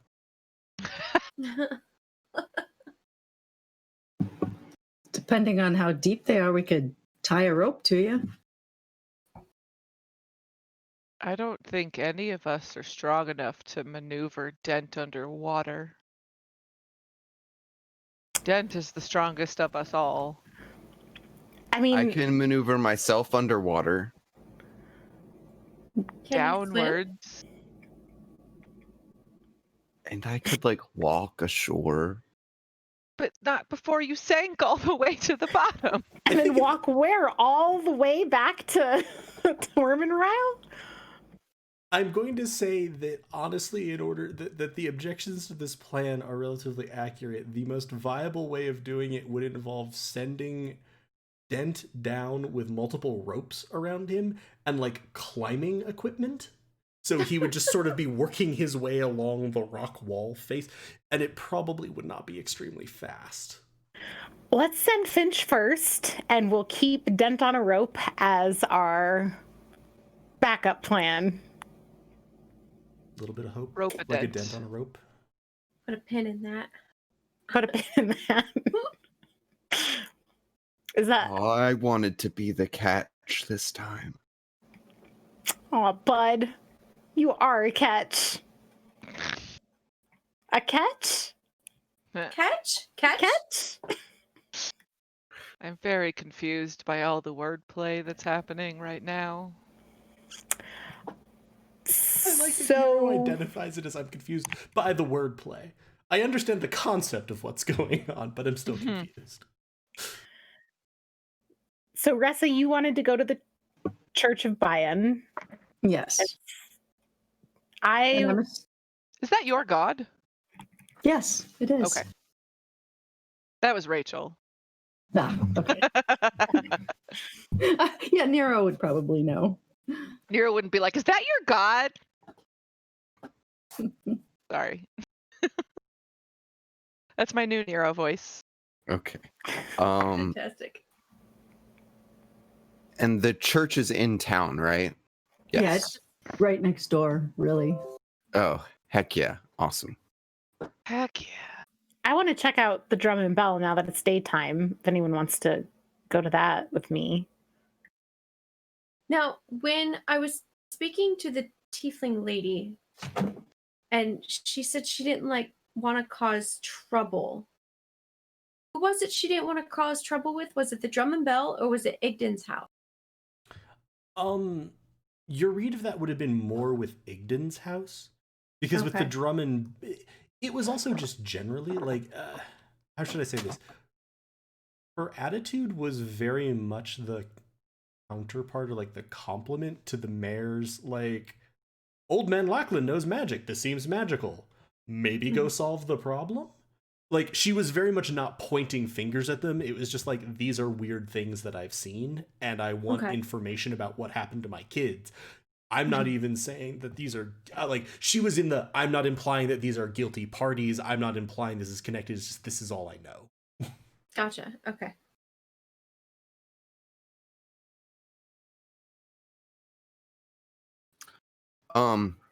Have our horses arrived? If you head out, Elarl, the barkeep / owner, is like, there are some horses for you from Salot.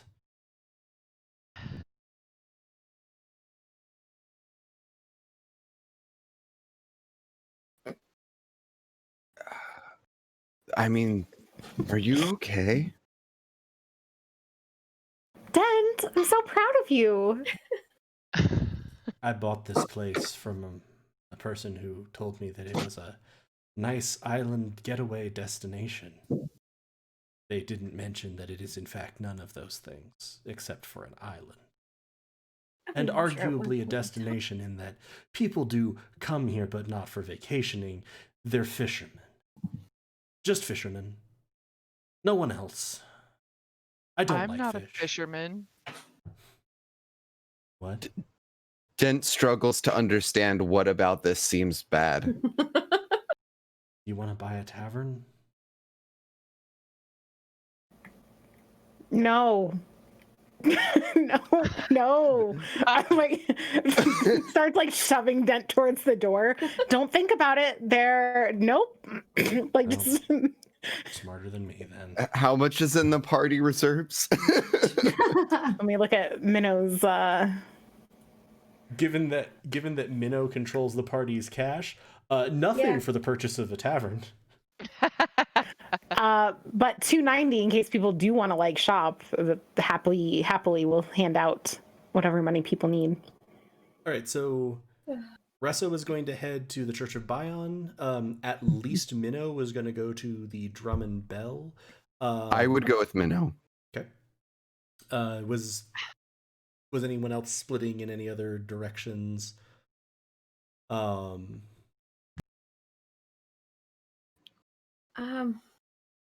don't know. Since the lady mentioned the Drum and Bell and Igden, I'm not sure if which one Ketch would want to check out. I would be willing to check out the home with you, if that's where you wanted to go. I suppose. Okay, then yeah, we'll go interview Igden.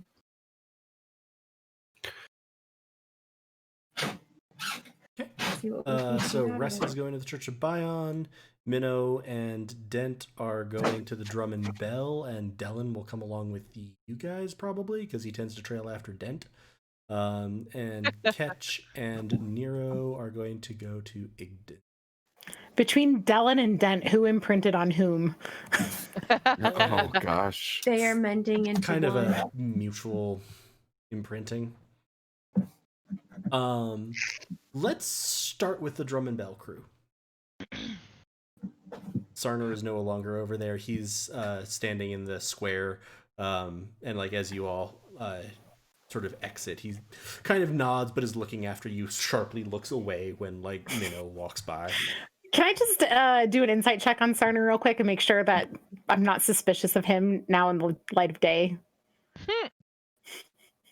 Sure, yeah. And you can look into his eyes. Suspicious in what way, particularly? In the way that Minnow is suspicious of everybody, is he following us? Do I think he's part of the Silent Prestige? Do I think he was following us because he's a threat to us or because he's making sure we're not a threat to him? You know, like those kinds of Okay. sizing him up. In the size up, you get the sense that he is following certainly to determine if you all are a threat. You got a little bit of a sense of, with your 11 insight, you don't get a lot, but like also kind of from your conversations last night, he seemed to be very focused on, yeah, it's great, you made it here, but how? And why? And is that a good thing? So that might be most of why he was following you. You also, with an 11 insight, get the fact that he seems very keen to avoid the fuck out of you, particularly. But that's about it. So this is like, the front of a general store, right? So I think it is a general store, but it is also some kind of front for the Silent Prestige in some way, but that's as much as... I think front might even be too strong a word, but certainly a place where the Silent Prestige seems to have some kind of presence. Yeah. Okay. Because Dent would also want to use it as its general store purpose. Do I see any like healing potions or anything like that? You get there and the doors are locked, and the inside is dark. As in, not unnaturally dark or anything, because it is the morning, but in the sense of there are no lights on. Is there signage anywhere for hours of operation? No, just the large hanging sign of the drum and bell. Is Sarner within 120 feet of me? That's a question. By the time you are at the drum and bell, no.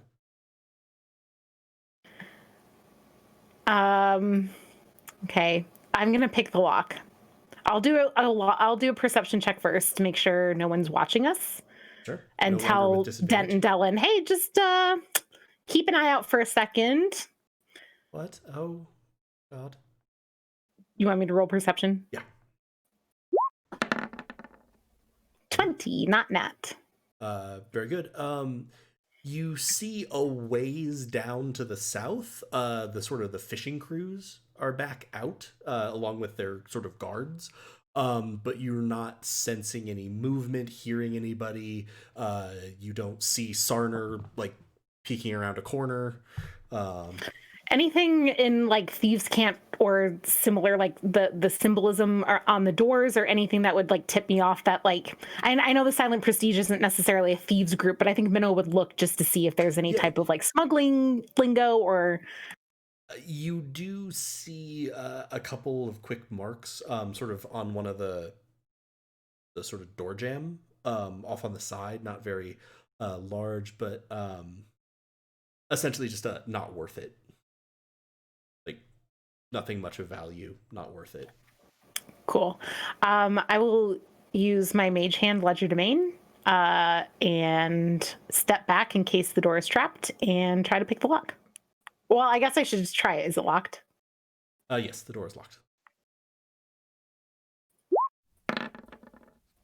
I do enjoy also that like the solution, and this was very much the case with me when I played an arcane trickster, was investigate for traps. Why the fuck would I do that? I'm just gonna be over here. Just explode my hand, my mage hand. It's fine. So 25. This is not an advanced lock by any means. This is a shop lock in a very small town that, people aren't. The 15 people who would steal the shit also live there and can just buy it. So, you pick the lock. I'm pretty sure the mage hand could push the door open. I'll to Denton Dellen and step in. I think she wants us to. Oh God, she's going inside. Poor Dellen. You step inside. Now I will check for traps. You investigate. Check for because the Silent Prestige is really a high caliber organization, right? They would have the means to have magical traps, I think. They would certainly have the means to have very unpleasant traps, if not magical traps. Kind of depends on how much they want to do. Okay. Any given look. Okay, so that's investigation. 20, not that. You step inside and you're almost immediately looking for. You're very experienced at this. You parse it out, starting almost bottom up. Are there pressure plates or tripwires? No. Am I seeing something at sort of eye and chest level where, we could run into it? Is there something suspended in the ceiling? No. And as you kind of finish that, no, there's nothing in the ceiling, at least right around you. Your senses are hit by the smell of blood in the air. Ruh-roh.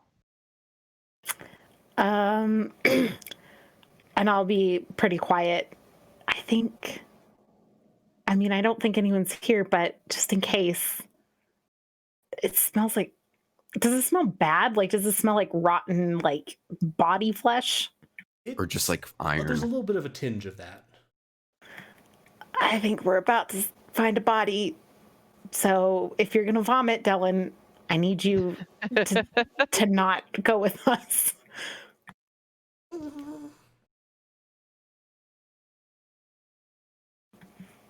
All right. And I will start cautiously making my way toward where I smell body. So as you move your way forward, you kind of round the counter, the sort of shopkeep's counter and shelving, and you can see now the paper that you'd seen is spilled, and splayed out on the ground next to that is a human man. His Human body man? is covered with wounds, and he is very dead. Probably has been for over you're getting a sense of a smell. So again, it's not this has just happened.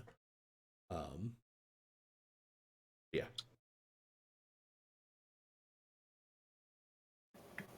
I guess I'm not buying anything today. I think this means everything's free. I'm just kidding. I'm not. I just told you were a good person. And Minnow told you she wasn't. We have come full circle. I'm so glad Nero didn't go with you guys. Did before Dent saw this body, did he see any health potions or anything? As you were sort of casting your eyes, you knew you were sneaking in, but you kind of tended to leave it to Minnow to be and this is where we're going with stealth, so you were more observing the surroundings. No, it's mostly stuff like rations, kind of common clothes, sort of shipwrights, not fully shipwrights tools, but wood repair tools. Nothing particularly fancy or nice.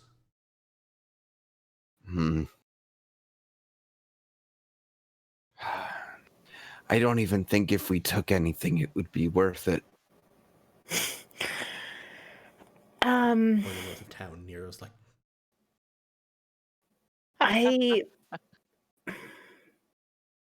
maybe Dellen. Hey, Dellen, can you go get Sarner, that guard, and bring him back here? Just so I'm perfectly clear on this, you want me to go get a guard and bring him back to the location that we've broken into, where there's a very dead person.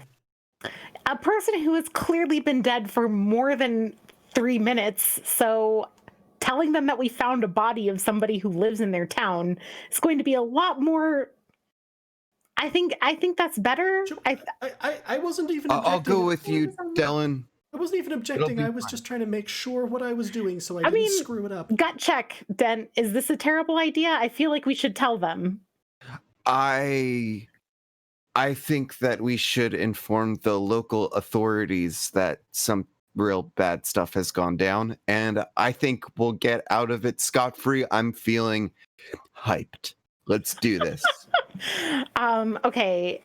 I'm gonna stay and try and decide, is this the shopkeeper, or is this someone who intruded into the shop? Can I tell from like what they're wearing or anything else? Give me an investigation check. Dellen and Dent, you can head out and you'll be heading this way. 8.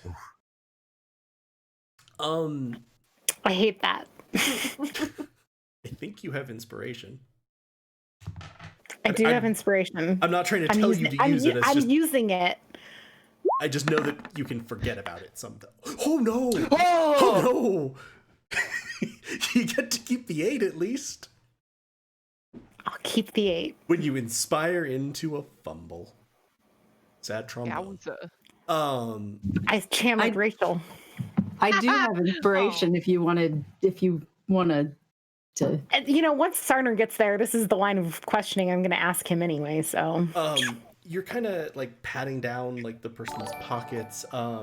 You're kind of trying to just get a real quick sense of who is this person. Did they work here? Were they someone breaking in? What's going on? In their sort of they're face down. And as you kind of like roll them over, underneath them, there is a small like notepad, which looks like a tallying pad for like writing up a tab. So it would make sense that they might be the shopkeep. Okay. And can I tell how, obviously they were stabbed a bunch, but is there any indication of like types of weapons? Yeah. Anything else about how they died that I can kind of ascertain from this investigation? Give me a medicine check. 19? Very good. You okay. So as you're sort of searching them, you're also trying to clock, how were they injured, where are the injuries, what types of injuries are there? And the wounds on their back appear to be coming from a short sword, and there's like multiple stab wounds into their back, and I was like, okay, and you can even, as you're looking at it, be like, okay, that one hit an organ, that would have been fatal.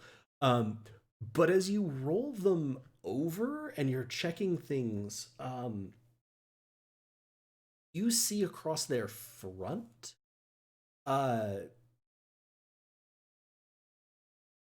some I'm trying to think of the best way to describe this.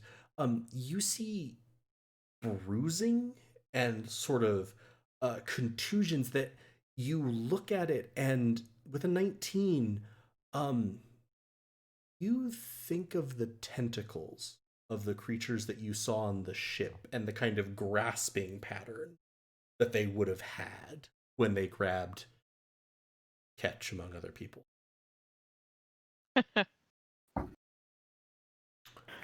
Okay. And you know that none of them used weapons. So now you're a little bit concerned.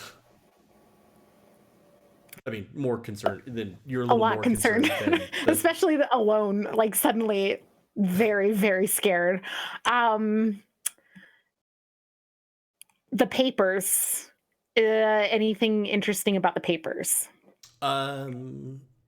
You sort of take a quick look at them. Some of them are now obscured by blood, but they generally appear to be shipping manifests, like stock coming in, stock going out. You don't see anything significant about them at a first glance. I'll collect them in case this is like smuggling related. And then are there stairs into a basement? Nothing that you can see.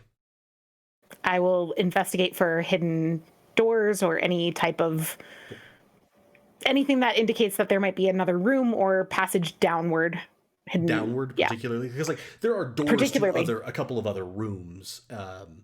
I mean, I would open those to try to find. I am looking ultimately to get underground here, but I would, in my investigation, I would try to open doors into anything that I could find. You could open the side doors, and I'll say that you still don't see an immediate, obvious way down. You can do your investigation check as well, but it's not like, oh, there's the stairway down to a basement. You find like a small bedroom and a stock room, sort of, are what are behind those two doors. 17 investigation. Something feels off, but you're not finding anything. And now with that, let's do 2 quick cuts. Dylan and Dent, you make your way up, back to the square. Sarner is not there. You're not sure where he is, but he is not there. And the 11 he was just there. And let's go to Nero and Ketch. Ooh. The speedy duo. Real fast. Gonna get into some trouble. That's what Nero's best at. Okay, so are we already at Igden's place? Yeah, it's the building almost next to, just to the north of the tavern/inn. So, Ketch, remind me again why we're here. Who is this person? Some rich guy who has some like late night going ons that might be possibly hinky. Oh, and Hinky is bad? Exactly.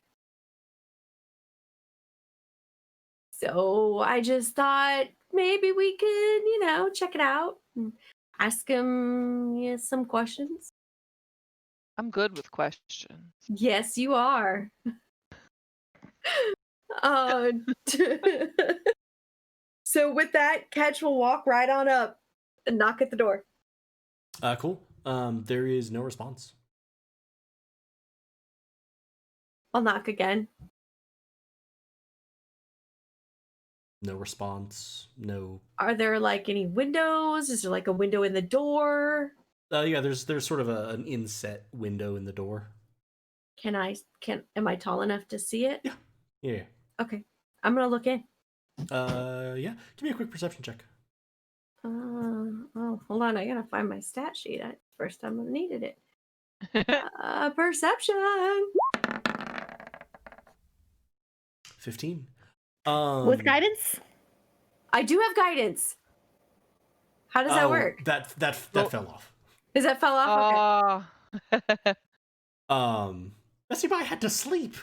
It's a concentration spell. It's Chris's birthday. But it's not like anything else was happening. We were going. She gets birthday guidance. She just sat there all night, like Birthday guidance. All night long. Long distance guidance. But with a 15, you look in. You see a nicely sort of appointed house. It's got sort of this thick, like plush rug on the ground leading in. It seems like this is kind of an entrance hallway. You see a sitting room, like you can sort of see through a door into. There's a little bit of a sitting room, foyer up front. Everything looks quiet and dark. Seems like they're not there at the moment. Okay. Should we try the door? I mean, it feels strange to break in, but I suppose if it's open. Yeah, I mean, if it's unlocked, right? Sure. Go ahead, Nero. Oh. Okay. Actually, hold up. Before you do that, is there like anything around the house? Like maybe a garden or something he might be chilling in? You didn't really see anything like that. You've only been on this side of it. You certainly haven't looked around the back of it. Okay. Nero, you do get a little bit of a sense as you're like, oh, hey. You get the sense that you might be being watched. And you see, I would stop then. as you look around, you see Sarner again, kind of like peering around a corner, looking at you. This bitch. Oh, Catch, that's our friend that we met last night. He said I was nice. Who? And I'll turn and look. Do I see him? Don't he's trust that. he's very nervous. Hey, hi. Yeah, you. Come here. Hi. Hi. Hi again. Come here. Hi. We wanted to talk to this Igden person, but they're not Have you in. seen him around? They're probably down at the warehouse where they work. Yeah? What warehouse? The Moontree Fleet warehouse. It's down by the docks. Kind of on the west side. You do know that like we just got in like yesterday, right? Yeah, I mainly the scary lady's not with you this time, right? We don't know any scary ladies. Yeah, you do. Yeah, you do. Do we though? Don't be mean. Ressa's right there. Actually, I'm at the church, but you know. Okay. So you're like what? You're like a peeping Tom? I'm No, his name is Sarner. yes. The peeping Sarner? No. Still no. Still not. No. You were peeping You around do that corner. peep around corners quite a bit, Sarner. Look, I'm a blacksmith, but I have a little bit I thought you were a guard. I have a little bit of weapons training, so I work kind of. Did you lie to me last night, Sarner? No, I don't exactly have cause to do a lot of blacksmithing at the moment, so I'm only working as a guard. Who are you employed by? No one really. Oh, so you're a vigilante. Poor Sarner. Both of you give me an insight check. Oh, I'm good at those. But I also don't listen to them. Fuck.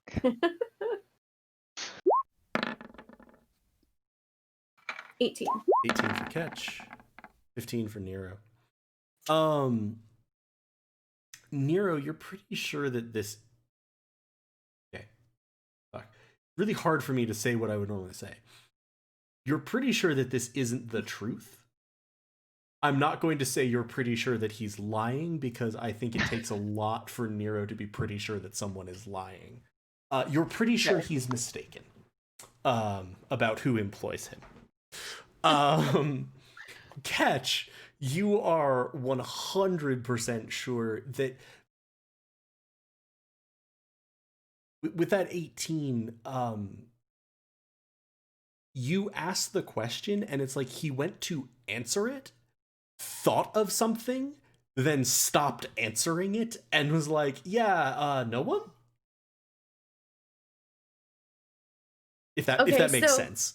Yeah. My you'll see, Nero, you'll see my tail start twitching. And then I'm like, yeah, I know. So what was your name again? Sarner? No peeping, just Sarner. Are you sure that's your name? Because you seem a bit unsure about everything else. The last time I talked with the nice one, the mean one was also there, so I'm a little on edge that she is going to like appear out of my shadow, put like her arm around my shoulder, gut me and remove a kidney and like eat it in front of me. I don't really know what she's into. I mean, if that's your She's thing, a vegetarian, we can actually. arrange. She produced a fish out of thin air. She could probably turn my kidney into a rutabaga first, honestly. You look a bit unhealthy. A rutabaga might actually do you some good. Or a kumquat. Oh, I hear there are loud ones around here. Have you seen a loud kumquat, Sarner?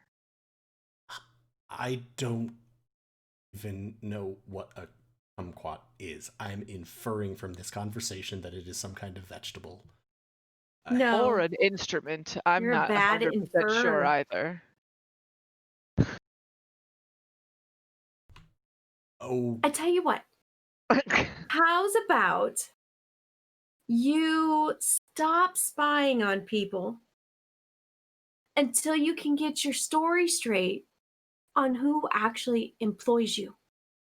Yeah, nobody works for nobody. That's generally not how work works. Somebody has to pay you, right? Who pays you? That might help. I know sometimes it's hard to keep track of people, but maybe if you can think about who pays you, you can think about who it is that employs you. Yeah, money is a lot easier to keep track of. I The mean, mean I'm lady not will good tell you with it. that. She's very good with it. Also, her name is Minnow. She's very nice. I was going to say, you've admitted that I'm the mean lady now. It's canon. Nero could infer who he was talking about. It's one of my favorite parts of the night is anytime you say something that leads me to say, Nero, go ahead and make a persuasion roll. Woohoo! Because any of your Let's- persuasion rolls have gotten there via content that is just amazing. $16.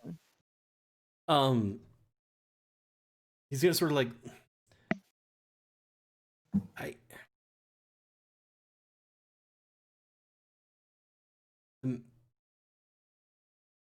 Mayor Halley asked me make sure what you were doing. Everyone was really, really happy that someone had showed up, but then he asked me last night to keep an eye on you because he's gonna sort of like be looking from side to side. Like, there's no one for a week. We send out 2 ships, and then just suddenly you appear and tell us that our ships didn't even make it. You just showed up here, and you don't know how you got here, and you fought fish people, and it seems a little suspicious. You wanted me to keep an eye on you. You're Okay. new at your job, aren't you? The guarding or the blacksmithing? The guard. Well, I haven't seen you blacksmith, so I can't really speak to your skill there. I suppose if you want to take us to your blacksmith shop, you could show us some, but I meant the guarding. Okay, well, maybe are you in the market for arms or armor? I don't really wear armor, and I don't really use arms other than these ones.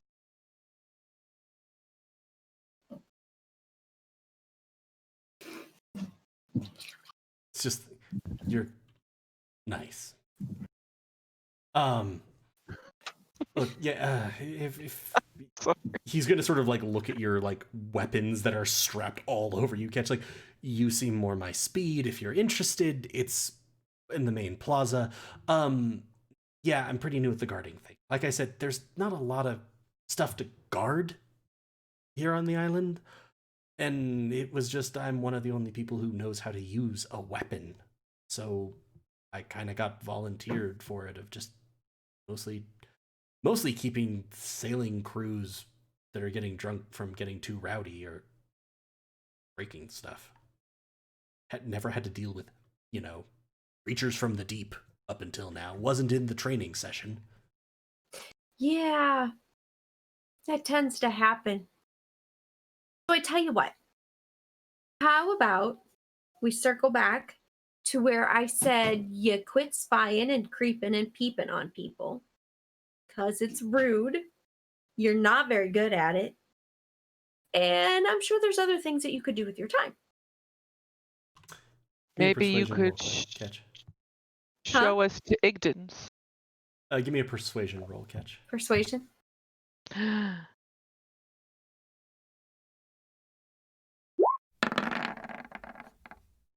16. Same. Like, yeah, that seems like a solid idea. Look, you're looking for Igden, right? I can show you the warehouses where they probably are. Can you show us what they look like? Which one they are? Sure, I can take you to them in the warehouses. Okay. Oh, okay. And with that, he'll begin sort of sadly trudging his way back. I'm gonna ask him all about his life here on the island as we walk over there. See, Okay. I was going to ask him about weird stuff. We can take turns asking questions. I'll be like, "What's your family?" And you're like, "What's the weirdest creature that's come up on shore yet?" I will say Has anyone ever called you Steve? I will say that Den and Dellen, as this is happening, you will see Sarner sort of turn a corner with then Ketch and Nero marching behind him. And we can figure out what you all want to do with that in a second. Let's cut to the church and loop back to inside. You walk in. Margit is leading a very standard sort of prayer, and there are multiple people in the church knelting. Yeah, okay. Knelt in prayer was what I was going for, but it just didn't work. Sorry. I would take my place in amongst the people, or probably in one of the back rows, just respectfully. Yeah. I don't want to interrupt. You see a couple of the people that are there. You haven't seen a couple of before, or at least one of the woman, wood elf woman in the front. Is wearing like worn, beaten leather armor, and has like a bow and a blade slung over her back. And you remember that the mayor mentioned that the sort of herdsman / ranger Salote was at the church last night, and then he had gone to talk to her. So you kind of wonder if this might be that is. And then you see some of the other sort of people that you've seen fishing. Agus is a large half-orc woman. And then you recognize these other two as people who had been fishing on the dock.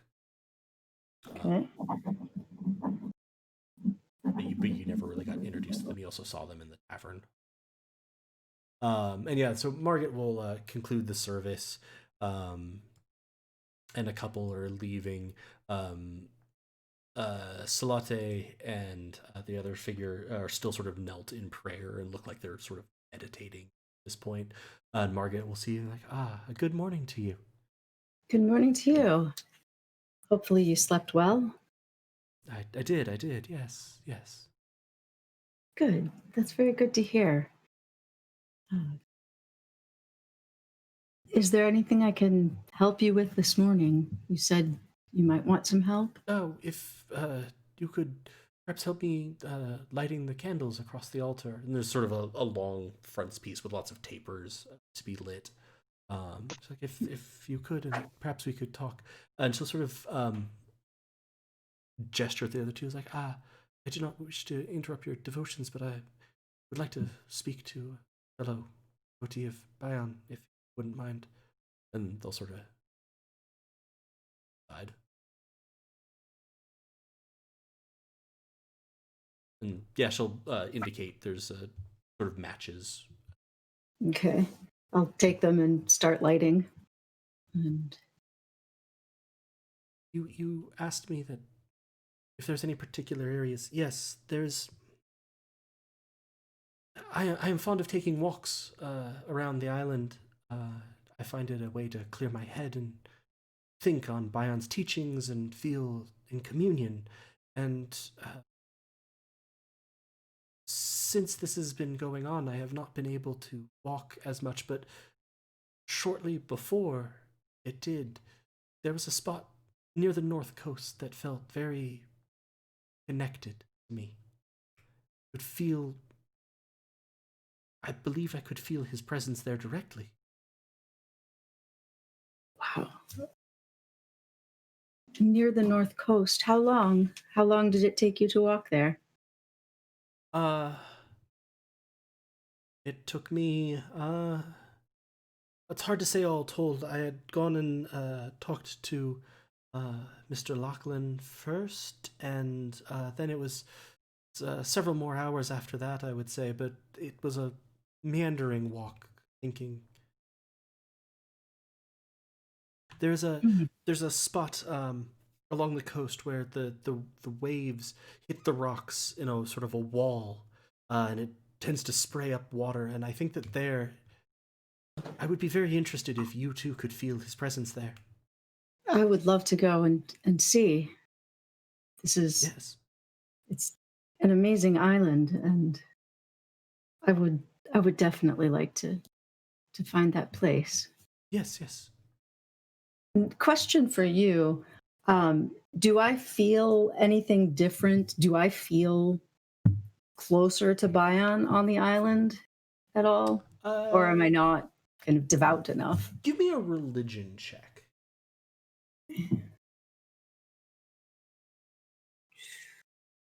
Uh,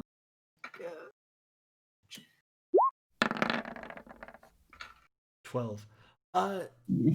Not particularly. A little bit of your magical training kicks in of like there is kind of a constant plucking of magical energy going on, like, but this has been happening over the past few days, so that's not unusual in the sense of anything else. But no, you don't feel more empowered or more connected to Bayan here. Okay. And I suppose I would, ask her. You said that if anything, the connection got stronger when all of this started happening. Have you noticed anything else changing?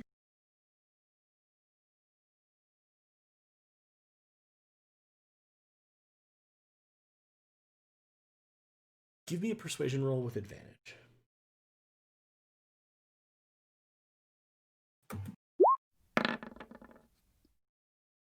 Where did the fumble?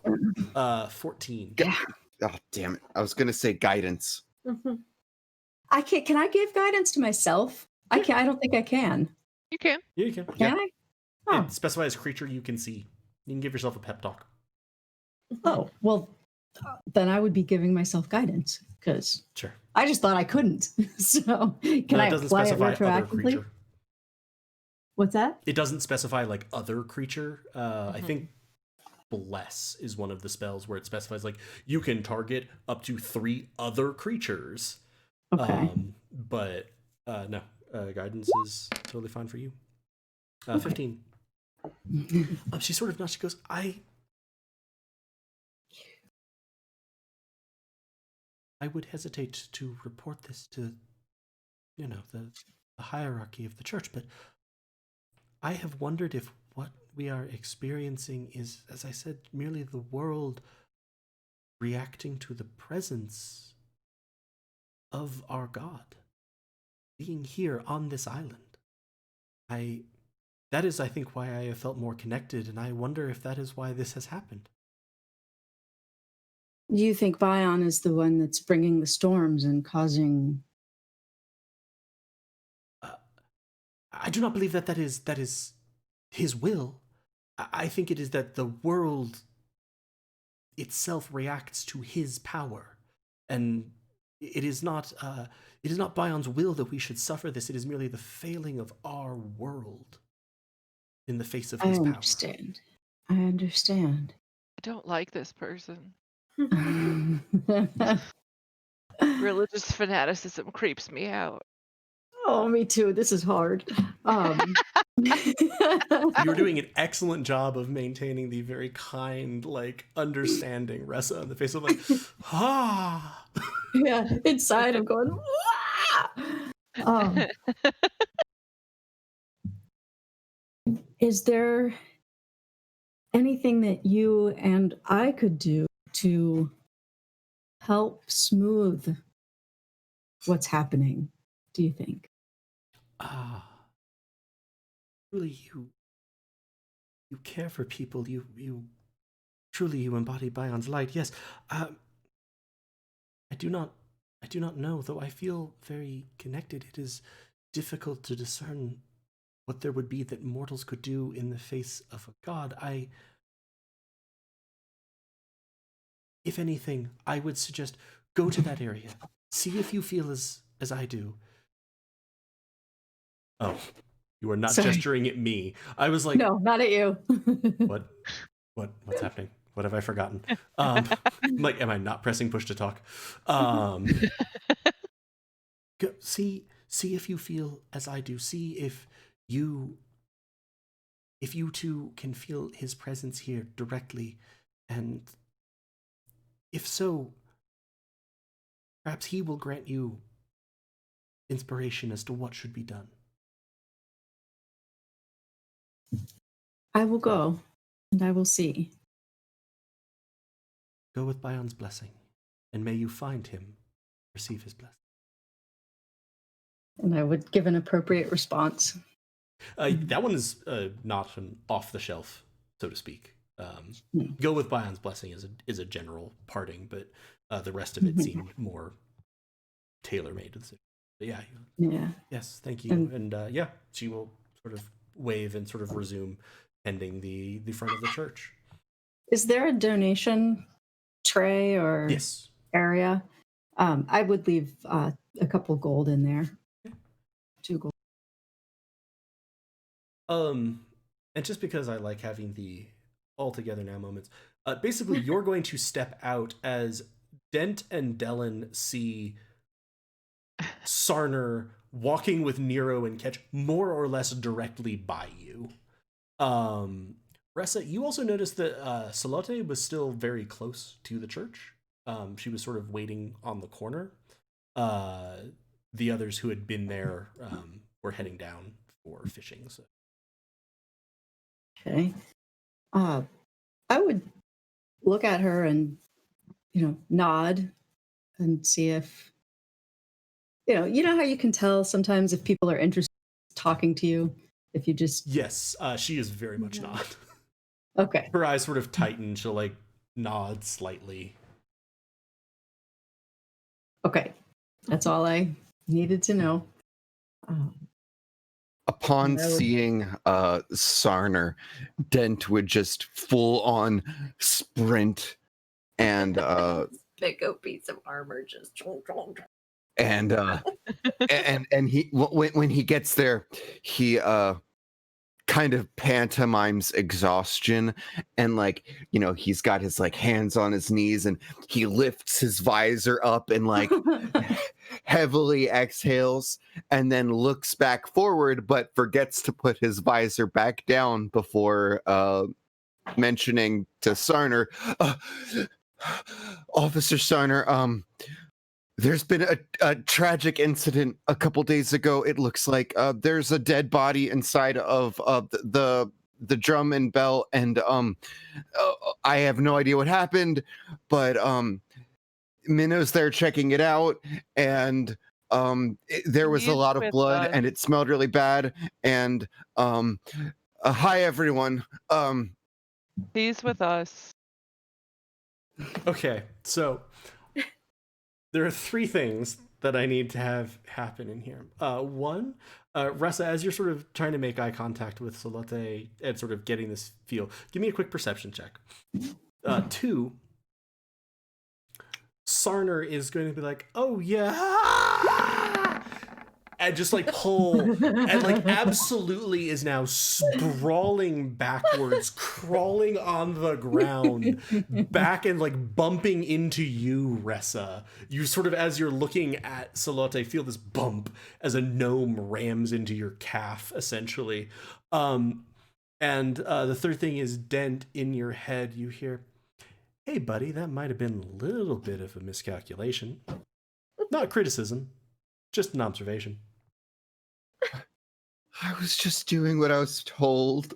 Buddy, your visor is 100% up. And the flesh kind tend to prefer faces. I wish I had one of those. We'll work on it, buddy. Ressa probably rolling the catch- reception. Yeah. Try to catch the gnome after he bumps into me. Dent, could you smell? Huh. No, I don't know if I say that, but That's what you're thinking. yeah. So the thing you do notice, kind of as you go to catch this gnome, who is absolutely terrified. I succeeded in intimidation roll. I didn't mean to roll. The catch is just going to be there saying, see, I told you sucked at it. I wasn't trying to sneak. Ressa, you noticed that Salote, like you noticed in the church, kind of looking at her from the right, that like her leather armor and like her cloak, etc., was very worn, had a lot of evidence of being out and in the elements. Seeing her now, where she's kind of leaning with her back against the church, and you're on the left side, as she leans forward, almost reacting to Sarner flipping his shit, backing up. You can see under her cloak along the back, there are lacerations through her armor, and also some puncture marks within the armor, and you can see like dried blood on it. Interesting. Okay. On whom? Salote, this woman.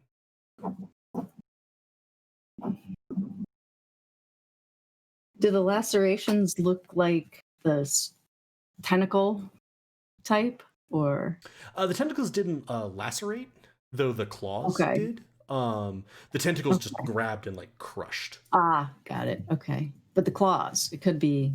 Theoretically, Is Mm. hard to tell. And there are some little puncture marks. Like you had a good perception check, so that might fit. It's hard to tell. That would more require medicine to really try to exactly match up patterns.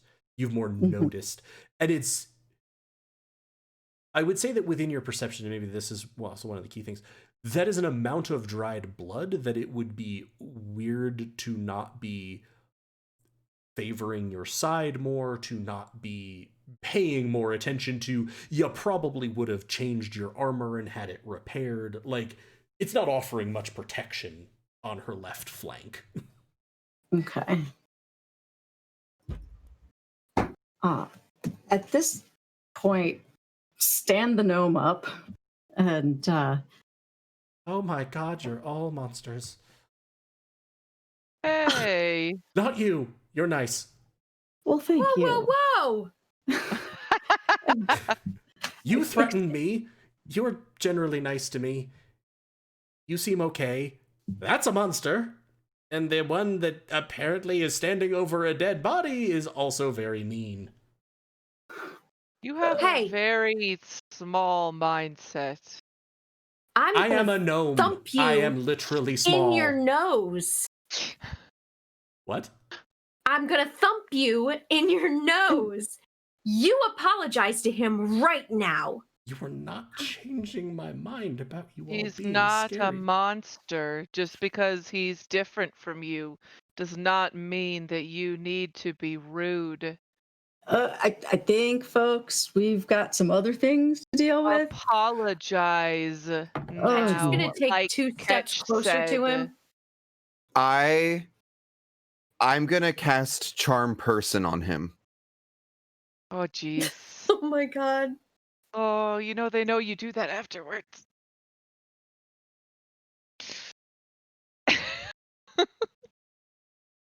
And so let's see. I think they just have to make the save, right?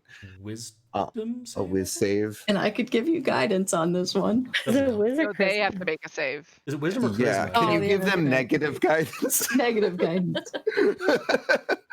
I have Bane. Yeah, they have to make a whiz save. Yeah. Yeah, it's really and- weird because most charm effects go off of wisdom, but you would expect them to be chaw saves. Chaw saves are all to avoid being banished to another dimension, which is apparently like, I smile so fucking personably, you can't send me to another plane of reality. I have never been able to figure out exactly how they meant the mental saves to work. Cool. What's your DC? Oh, for description only. I was like, wait, why is that there? Spell save DC is 13. Okay.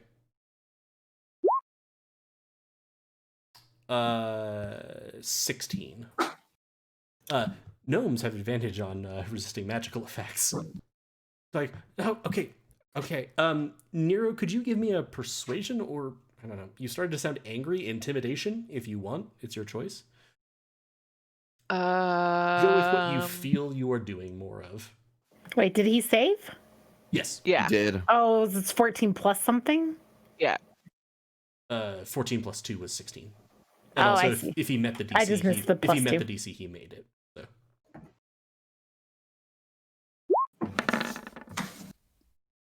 20.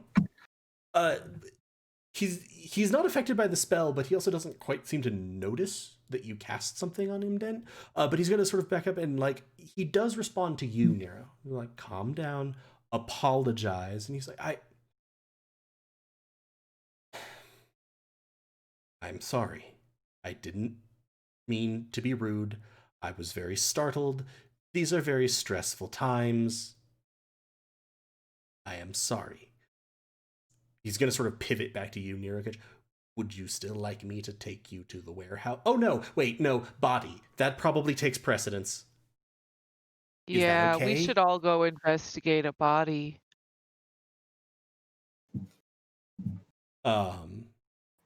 But yeah, he's like, if that's all right, again, sorry. And while I'm that's really proud of you, Sarner. It seems like you've made some growth right now, and it's important to celebrate. And I'll just clap my hand on his back. Oh, God. Catch just growls. oh, Sarner's going to Dent is not exactly. He's not that he's not accepting of the apology, but not quite registering he's not it. feeling up to snuff right now. It's fair. while that's happening, I would like to turn and address Salate and say, "Excuse me, are you Salate?" I am, yes. You have... Oh, okay. The mayor requested some of my horses. I believe you'll be taking them out. Please make sure that, sea monsters don't eat them. Absolutely, we will take very good care of them as if they were our own. I noticed that you're injured. Can I help take care of that? Clean your wound, heal you?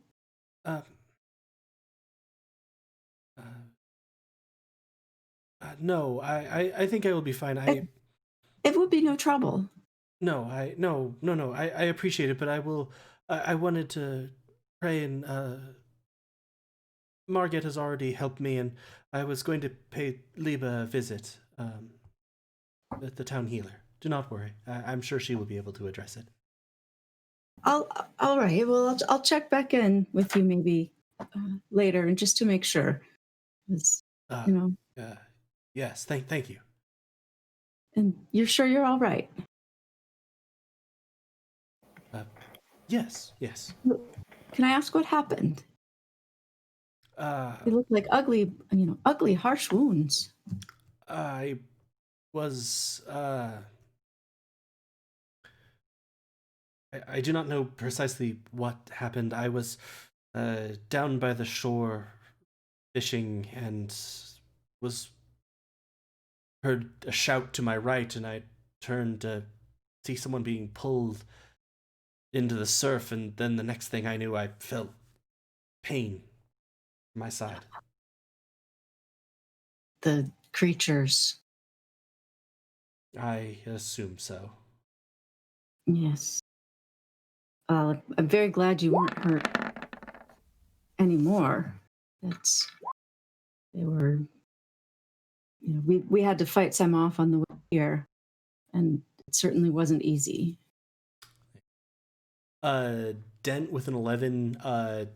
You're a little bit still too upset from having been called a monster to really be able to sort through what Salate is saying. It certainly seems reasonable. I mean, you did fight those things. They would be capable of doing a lot of damage in a quick amount of time, especially if they were attacking from an ambush. So seems reasonable, but you can't get a read on her. Cool. Do I believe her?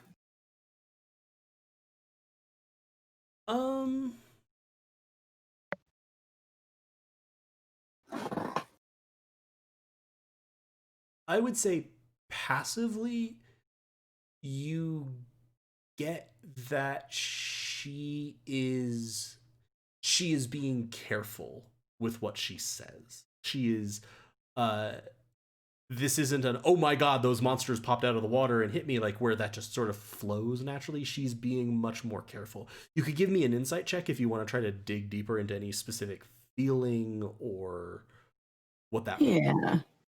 Yeah, because it's interesting that she's trying to. Why is she trying to?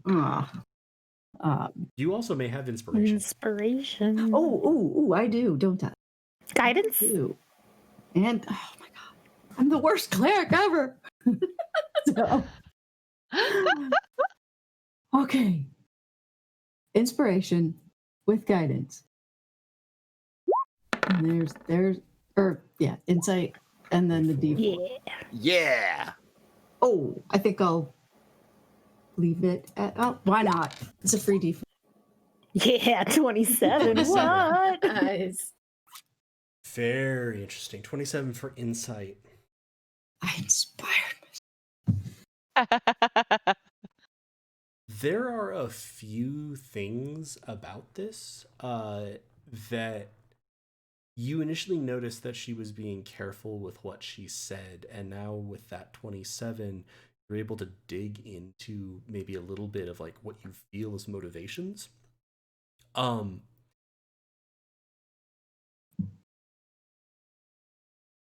She is lying about when she was injured and about her knowledge of the injuries, and she is lying about planning to go get healed. Weird. Very weird. Huh. I'm not sure I would call her on it. I think I would just sit with that and maybe let it go. Know for now that she was.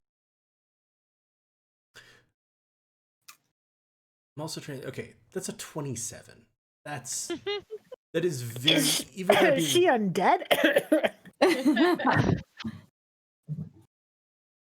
You turn undead. you sense a little bit of I'm trying to think of how to phrase this correctly. Is she in any way, would I think that she's in any way connected with the shopkeeper's death?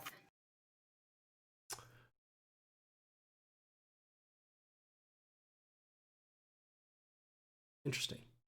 I prefer it when the players sort of are going for what would be the benefit of it. And you were actually continuously perceiving or inciting her. When Dent announced that the body had been found, she reacted. And you do notice that you saw her previously. She has a longbow and a short sword. Which you don't have any meaning for. Right. But is relevant in the grand scheme. I did say that there was like a lot of blood and stab wounds, though. Yes, you did, but just But I that don't could think be even anything. you had the. It's only Minnow who had done that was a short sword wound. Mhm. Yeah. So it could have been a dagger or anything. Yeah. But yeah, I would say that is kind of the other thing. And then the bit I was trying to get to, which I still will give you, the lies with that 27 insight, because that's just so high on the reading of a person, are coming from something akin to malice or ill will, Ooh. as opposed to like some people lie because they're embarrassed or they're upset or they want you to just go away, etc. This feels darker to you. Ooh. And that I might just call her on because the others are with me. And As Minnow's like, I'm still alone at a scene of a I murder. know. No. These are the choices Minnow made. She will live with them. Yeah. You can always call your fish. Defend me. Throw a pissed off chomping fish at people. Finch used splash. It had no effect. Oh. Oh. I leave the reaction to you. So I will set the scene for where we are, and then I will let people react how they may. You're getting these reads on her. Sarner has begun moving back across. He's apologized to Dent. There does seem to be a bit of a crowd. Like, people came out of the Beckoning Stranger partially because Sarner was screaming his head off. They mostly seem to be kind of like, oh, okay, I don't know what the fuck was wrong with Sarner. And moving a little bit more back inside. You can see the mayor is kind of been coming out of a residence and seems like he's way across the square.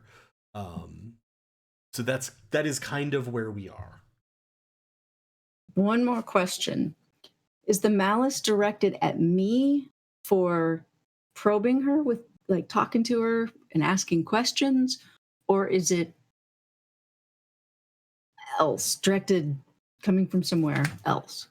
Or directed That's a at little bit something hard else? to tell. Even with the 27, it is difficult for you to tell if this is specifically because of something you've done, or you also haven't seen her interact with anyone else, right? So that doesn't really Right. you don't quite have the data needed to be like, oh no, she's specifically pissed at me because I've been asking questions, or Right. Right.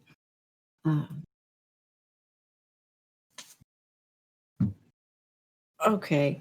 Well, I'll say, Salate, I know these guys have to go and see about the shopkeeper, but and I need to go with them. But will you walk with me? I'd like to ask you some about the island.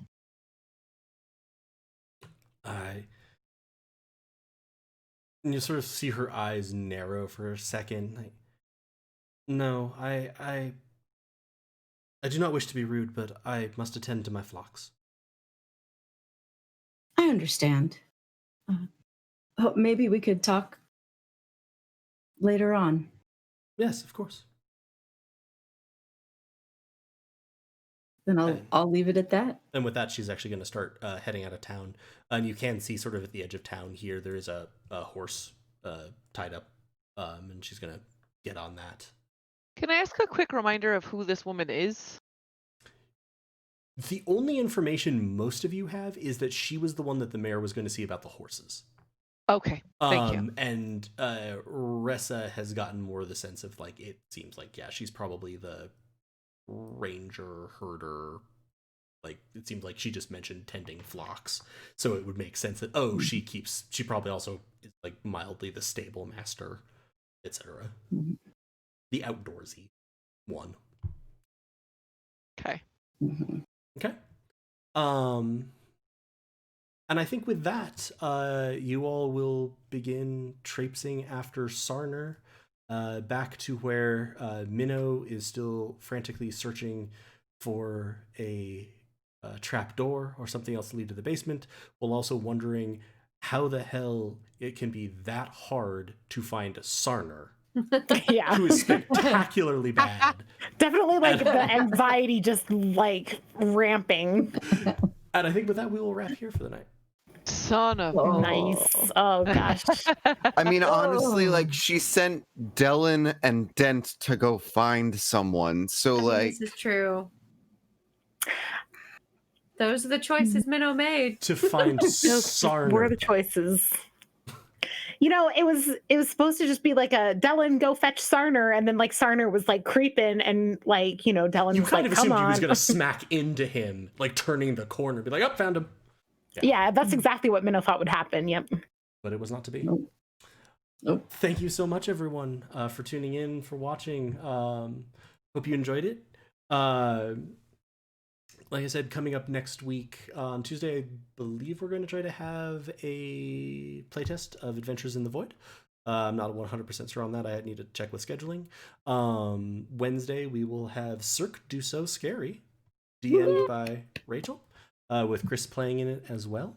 That will be a scary D&D one-shot. That will be followed up by, on Thursday, me DMing the Spire crew while they're on break in between their season arc chunk, in a tier one-shot, Tier the Library of Souls, with also some creepy themes going on in there. I like Rachel's face, just immediately like, don't like.